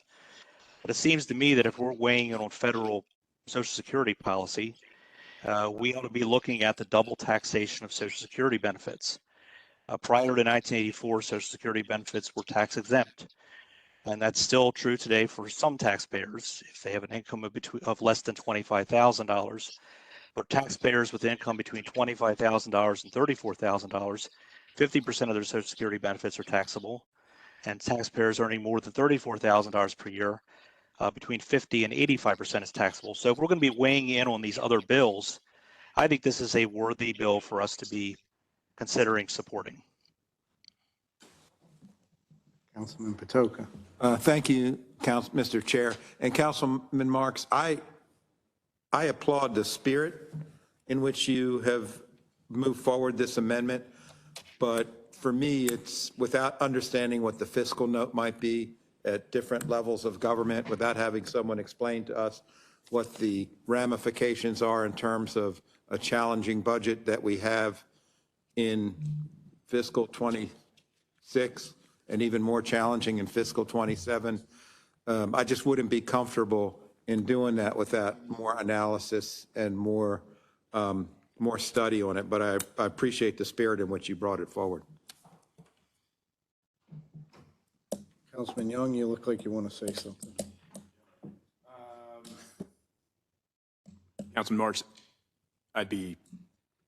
would have liked to have engaged with you in dialogue about what you presented as the reason you put this amendment in.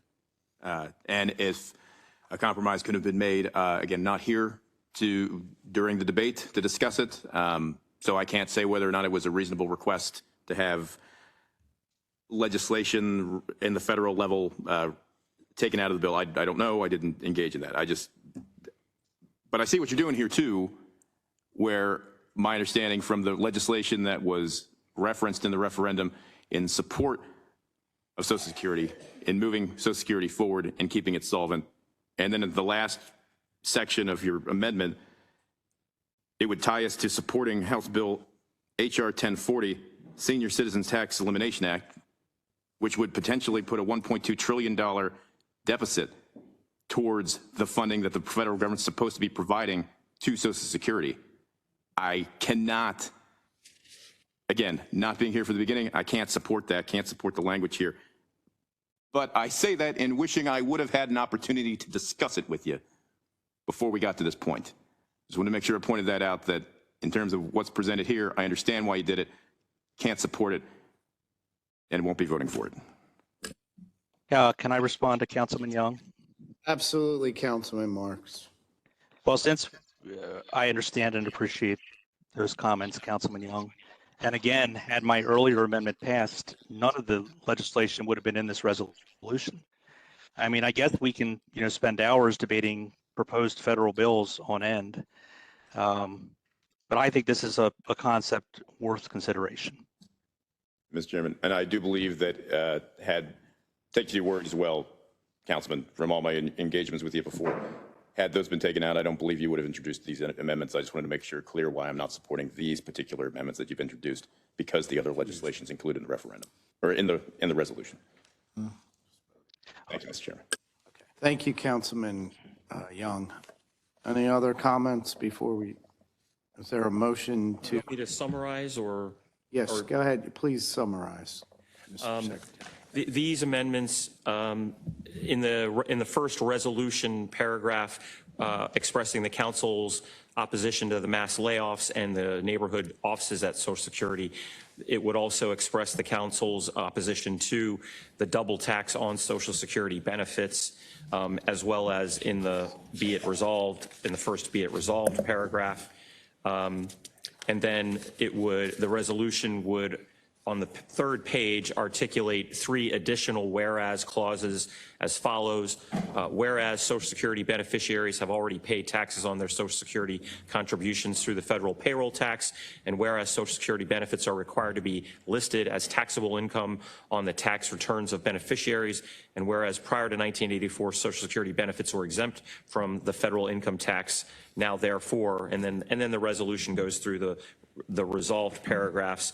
The last resolved the resolved paragraph that starts at the bottom of page 3 and goes on to page 4 would state, be it further resolved that the council supports House Bill 1040, introduced February 6, 2025, known as the Senior Citizens Tax Elimination Act.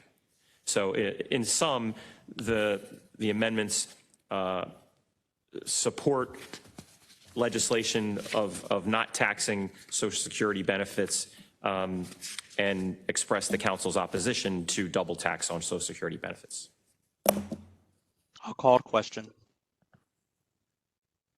Okay, Councilman Marks. Need a second. Is there a second? I'm motioning that we adopt the amendment. Is there a second? Second. Okay.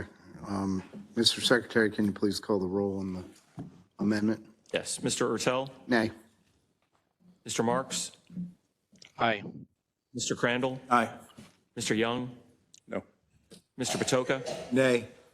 Mr. Catch, Aye. Mr. Jones. Nay.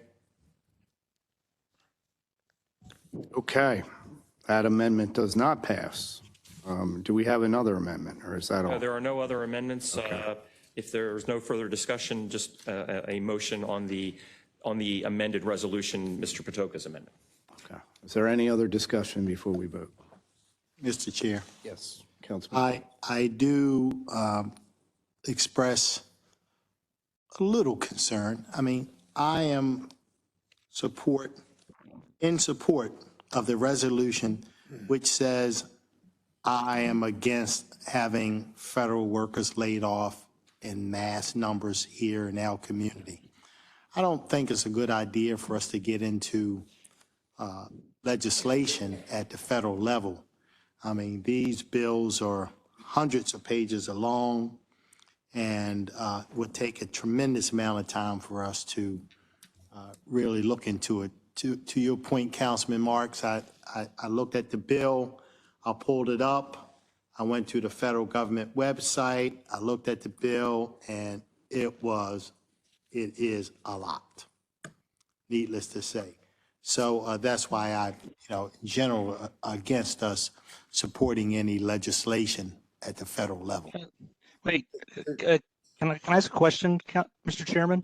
The resolution as written takes position on certain pieces of legislation. You can't have it. 3 bills.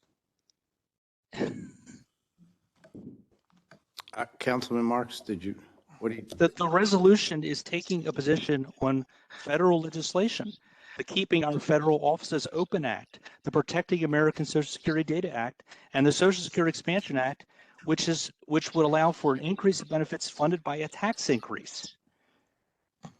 That's exactly what I tried to strip out of this.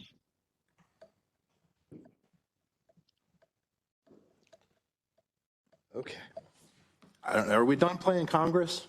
Yes. Do we want to get back to county council business, or do we want to play like we're in Congress? Do we have a motion to approve the Motion. bill as approved? Is there a second?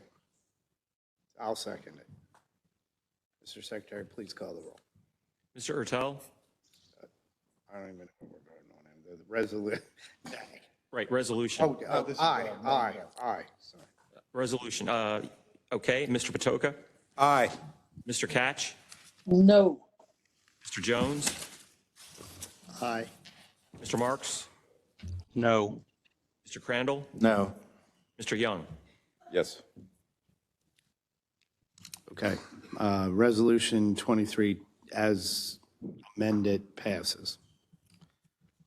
Mr. Chairman. Yes, I Councilman. think it's such a shame that, this is the first time that this particular council, and I admire everybody on this council, I really do. I've said it time and time again, has become so partisan.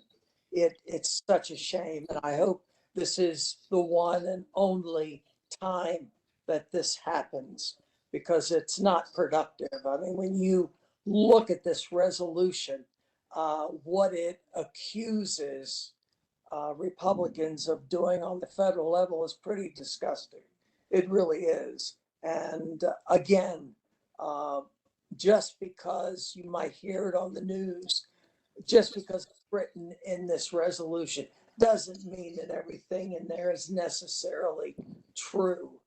So, let's put this to the side, forget it ever happened, and let's get on with business, and let's just take each issue as it comes along and not be partisan with it. Thank you. Thank you, Councilman Catch. Councilman Young, did you want to respond? No? Okay. All right. Let's move on. Mr. Secretary, we have another resolution, 2425. Mr. Chairman and members of the council, this is resolution 2425. This resolution is really a follow-up or a clarification or a correction of a previous resolution that was passed by the county council at the request of the administration. The original resolution was resolution 3524. This resolution was passed unanimously in December. It approved an agreement between the county and the Hopkins Village LP, whereby 164 units would be reserved for people whose income is below a certain amount. The resolution was approved by the council unanimously.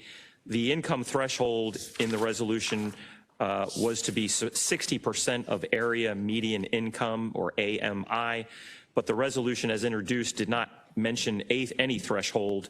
The CARF, meaning the council action request form, and the executive summary did state a 60% number, but when there was an amendment offered by the administration, it incorrectly stated the threshold back then as 50% of AMI. The reason this is important, among other things, is that the settlement was supposed to be Friday, this past Friday, but with that incorrect statement, it put that in jeopardy. So Mr. Ertel wrote a letter to the county executive on Friday indicating that the county council was amenable to correcting this issue by introducing resolution 2425 this evening and voting on it to state that the number for the AMI is 60%. And Mr. Hickey is also here, and I'm sure he would be happy to elaborate. Director Hickey. If you just want to. And you can tell us maybe what happened on Friday. As to what we're doing here. This is the one our scouting colleagues have been waiting for. I think it's an important element of democracy when you pass sort of business documents in front of a legislative body and there's a clerical error or mistake. You can't simply go back and change it without going through a transparent process. So as much, and Mr. Bostwick did an excellent job of summarizing, as much as this was seemingly a very simple swap of numbers, 50% AMI should have been 60, it would have prevented closing of the deal. This is actually, just to give folks a sense, Hopkins Village is an existing 165-unit affordable housing community in Essex for seniors. So what's happening here is actually a very good thing. Related, which is a national housing developer, is coming in, taking over the property, putting money into it, and drawing down state bonds to A, renovate extensively for the seniors, and B, renew the affordability agreements with the state and the county so this remains approachable for the seniors that are living there. So without the graciousness shown by the council chair, and I really need to thank council staff for engaging with us on this, we have submitted a revised pilot resolution, and just to be very transparent, it changes 50% AMI to the correct 60. It changes what we noticed was transposition of numbers in the property ID, so that's cleared up. And the document referred to a county regulatory agreement, which is actually the state's. So everyone has reviewed this. Your council's reviewed this. Our council has reviewed it. Related's council, the state, and Fannie Mae. And we're confident that it is accurate. So with that, I would ask the council's graciousness to vote on this evening, and then we'll move forward to settlement. Thank you. Are there any questions from the members? I'll motion to approve Resolution 2425. Do I have a second? I'll second. Second from Councilman Crandall. Mr. Secretary, can you call the roll? Yes. Mr. Ertel, Aye. Mr. Crandall, Aye. Mr. Young, Aye. Mr. Patoka, Aye. Mr. Catch, Aye. Mr. Jones, Aye. Mr. Marks. Aye. Okay. Sure, Resolution. thanks. Thank you, sir. Resolution 2425 passes. And we have two other resolutions just for introduction only. Is that correct? Yes, sir, Mr. Chairman. First is Resolution 25-25. This is sponsored by the chairman, Mr. Ertel. This would authorize the review or continued review of a planned unit development known as the Bosley in Towson for introduction only this evening. However, as a PUD resolution, that it will go more the way of a bill in that it will be voted on June 2nd in order to comply with advertising requirements. So there will be one work session at the end of the month on May 27th, but the vote will not be the next meeting. It will be a month from now. And then the next resolution is Resolution 26-25. This is sponsored by Council members Catch and Patoka.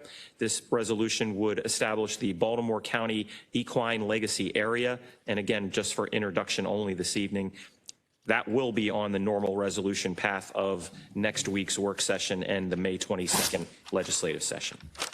That resolution seems partisan.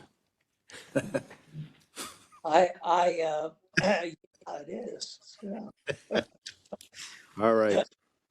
I think that is all for tonight. But we have a speaker, and Mr. Chairman, is there a motion? yeah, I'm getting sorry. there. I'm getting there. I'm sorry. Is there any other further business to come before the council, Mr. Secretary? There is no further business, sir. Okay. Is there a motion to adjourn the meeting? So moved. So moved. Second. All in favor? Aye. Aye. Meeting is adjourned. As is customary, anyone who's registered to speak online prior to the meeting is allowed 3 minutes to speak. Ms. Belcastro, I believe we have a speaker. That is correct, Mr. Chair. Cindy Sexton, who's here in person. Ms. Sexton is the TABCO president, and she is here to tell us about her concerns. Welcome, Ms. Sexton. Good to see you as always.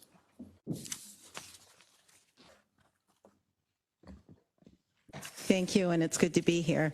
Good evening, esteemed council members. I am Cindy Sexton, TABCO president, and I represent over 9,000 Baltimore County public school educators.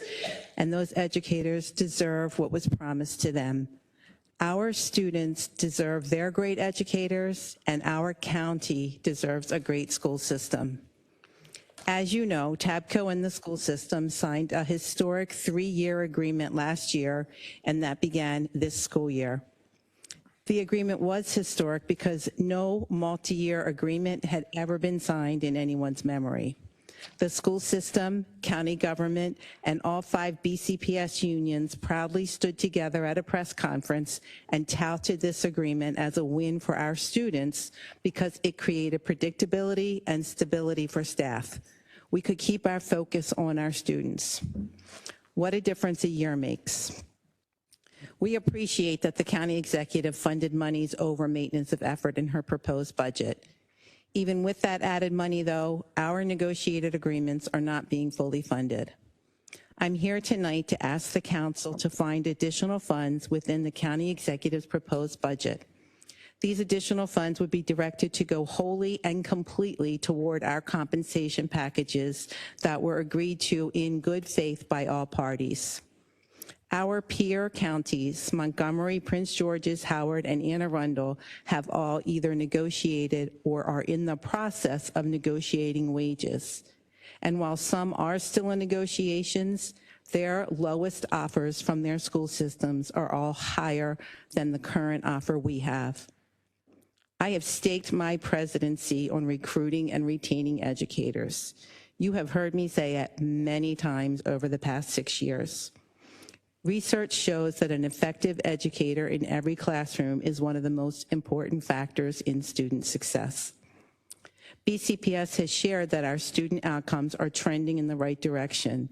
Educators made that happen. We all want Baltimore County to be a world-class school system. Please find these additional funds and direct them to the compensation packages so we can keep moving in the right direction for our students and our county. Thank you. Mr. Chairman. Thank you, Ms. Sexton. Councilman Ketch. Yeah, thank you very much. Ms. Sexton, first of all, I know that you know that my wife and I are both retired Baltimore County public school teachers. And all I can say is that teaching is becoming more and more a challenge. We have higher poverty rates in Baltimore County, et cetera. So we have a lot of problems. And let me just say that and no slight to anyone else, but the most important individual in a school is the teacher, without a doubt. And I think that we as a county, since we did agree on the salary scale and signed a contract, that we should honor that contract. I absolutely agree with you. I wanted to ask the secretary of the council if the county council finds, I don't know how many millions of dollars are needed. Ms. Sexton, do you know? Say 12 or 11. We're entering our negotiations with the school system tomorrow, so I'm not prepared to share that number at this moment. Well, okay, let's say that we need $11 million to, whatever it is, to fulfill that contract. If, and this is a question for the secretary, if the county council finds $11 million or 10 million, whatever it is, do we have the ability we can't transfer funds from one area to another. We can't do that. Would it be possible then, if we cut $11 million, can the county executive then introduce a supplemental budget which would fund this contract?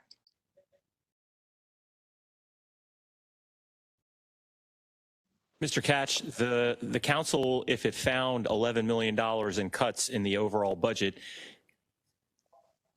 it would not be able to allocate those funds. It does not have the power to do that. And as you know, and I'm sure as Ms. Sexton knows and everyone on the dais knows, the council's power during the budget process only is to possibly cut. We have no power, we, meaning you, the county council, has no power to add to the budget or allocate funds to the budget, and the council certainly has no authority, as we also all know, to tell the school system how to spend their money or the taxpayers' money. So can the administration, if the council found cuts, could the administration introduce a supplemental budget? I would leave that up to the administration to address. But the council's role would be essentially completed. So what you're saying, you don't know whether or not the executive could introduce a supplemental budget. This is what happens on the state level, by the way. The legislature will make cuts in the budget, and the legislature may have a few priorities that aren't funded in the budget. Then they'll work out a deal with the governor where the governor will introduce a supplemental budget, which will fund these priority programs of the state legislature. So coming back to the county council, are we prohibited, and maybe this should go to the law office, is the executive prohibited from introducing a supplemental budget, which would, in essence, spend that money that the county council has cut in another area? Will that be? I don't believe the county, the administration can spend money that the council cuts from the budget that is due to be adopted by June 1st of that fiscal year beginning on July 1. Now, whether they can convene or submit a supplemental budget, again, I would defer to my colleagues in the administration on that. Now, as far as specifying how money can be spent, I remember it's been about 20 years ago, the county council enacted legislation that it was an appropriation for the school system to buy specific books for students. And that's all the money could be spent for. So I don't know how that occurred. If we can't specify how money is spent, how come the council from 20 years ago could do it? I know about it because I was in the audit office and we went around to make sure that these books had been purchased, the ones on the list. So I think that, we have between now and May the 22nd, we're voting on the budget. We have time, first of all, to look at this budget and see if there are areas that can be cut. And secondly, to get some guidance in regard to a supplemental budget, whether we can do it, whether we can specify that money should go toward honoring that contract. Because if we can't, Cindy, there's nothing we can do. Councilman Patoka. Thank you, Mr. Chair. Just a question for you, Ms. Sexton, and then I have a comment that's going to piggyback on Councilman Catch's remarks. So first, when the budget was released, I had discussions with both you and Mr. Forstenser, and you both indicated that you weren't clear from the budget presentation what was actually allocated to the school system and what the benefits would be to the teachers and other educators, people in the unions, the 5 unions. Have you gotten clarity on that, or are you still not clear on that? We have gotten clarity on the, or close to clarity. We've gotten numbers from the county's auditors, we've gotten numbers from the school system, and we've got a pretty good picture of what has been given. I've met with the county executive and a meeting again with Kevin Reed and Val Roddy later this week. We've talked to many people and looked at those numbers lots of different ways. Okay. Thank you, and I'm glad that you were able to get clarity.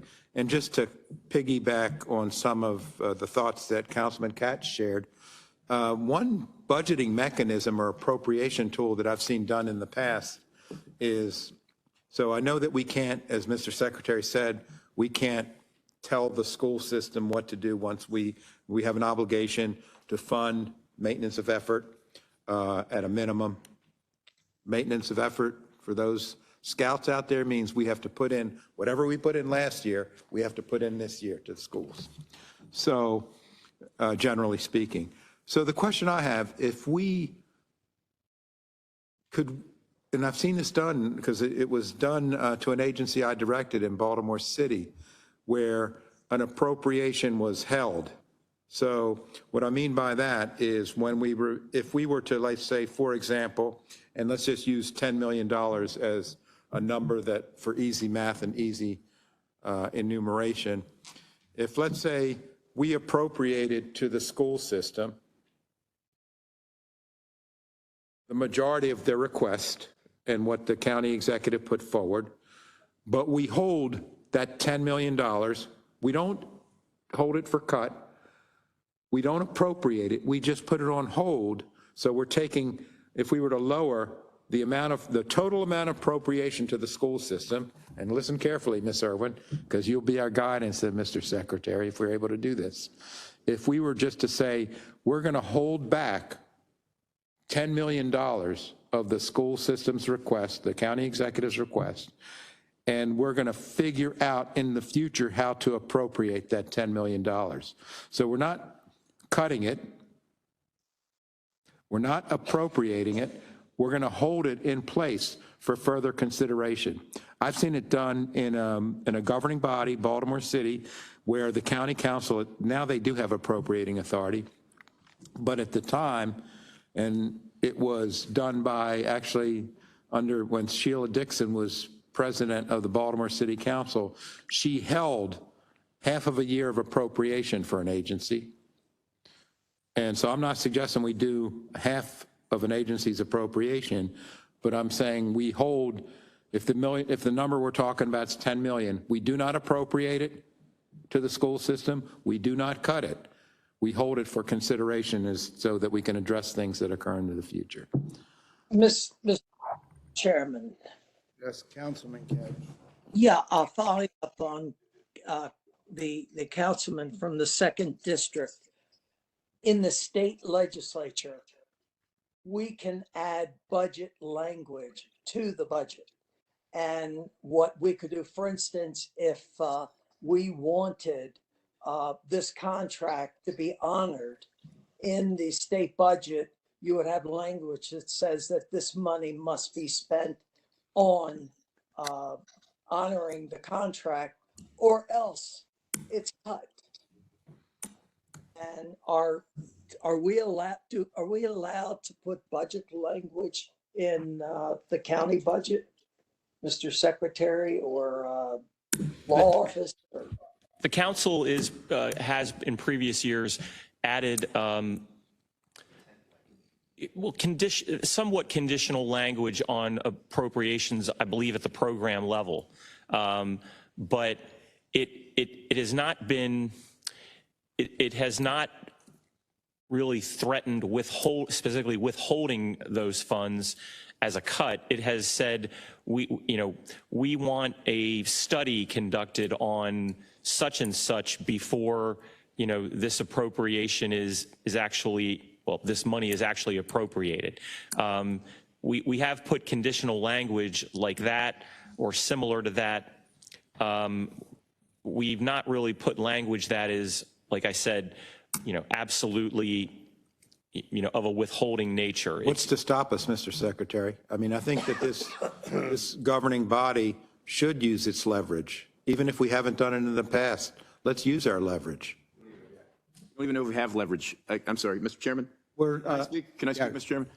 I think that what would be clarifying here, instead of us going in circles about what we can and can't do, is possibly setting a meeting with OBF and the administration about how they handle when cuts are made and how they end up spending them throughout the 12-month period after the budget's passed. We've been going back and forth about what we can and can't do and making stipulations about potentially holding half of budgets for the school system when we don't know if we can do it, but we have folks here that can tell us that we should be doing it at the dais. We're sitting here at the dais talking about this. We could have a meeting with the folks right in front of us about how the administration spends those dollars when something's cut and when we can put intent language in. We can have that conversation, but we're having it right here and not answering anything. Not a thing. Mr. Chairman. Councilman Young, hold on, Councilman Ketch. I'm done. Thank you, Mr. Chairman. Basically, if this discussion hadn't started, then we wouldn't even be looking at these options. So I think that it's important that we have this discussion and then clarify it down the line, but it needs to be brought up. It needs to be done. So I think it's well worth the time. I agree with you, Councilman Catch. Okay. All right. Yes, Councilman Jones. First of all, I appreciate your comments, Cindy, and certainly appreciate your service to our teachers and students in Baltimore County. My mother was a school teacher for 36 years, so although I'm not a school teacher, I was there every year putting material on the walls and taking them off the walls and grading papers along the way and showing up for every job fair, career fair there was. So I appreciate the hard work that our teachers and others in our school system put out every day in terms of paraeducators, school bus drivers, folks, educational support personnel. I generally believe that a deal is a deal. I recognize the condition that we're in today. I know things are tight. I know things may get tighter in terms of when you have about 500 employees here that receive their pay from the federal government, you sort of worry. So I recognize that things are tight, but I do believe a deal is a deal. And I would hope that the school system, when you get into negotiations between the school systems and the county, can find some way to fulfill the obligations that I was there when we agreed to it. And I think that what you do is extremely important. I think our children deserve the best from all the teachers and the staff that work there. And in order for them to get the best, we have to let them know that they're appreciated. I say all of that saying that I do recognize the constraints we're in. It's a very tough position. I guess hope that we can come to some resolution that's amenable to everybody. Thank you. Thank you, so do I. Sure. Councilman Patoka, did you? No, I just think that there is something there that I think we might be able to address some of the needs that have come up. I don't think that we as a governing body should limit ourselves because it's just never been done that way. I think that we were elected. We've been elected to be policymakers. And sometimes, one of the core functions of policy, and let me just say this, public policy is nothing unless you articulate it in the budget. It means nothing. You're just talking if you can't articulate that policy as a part of the budget.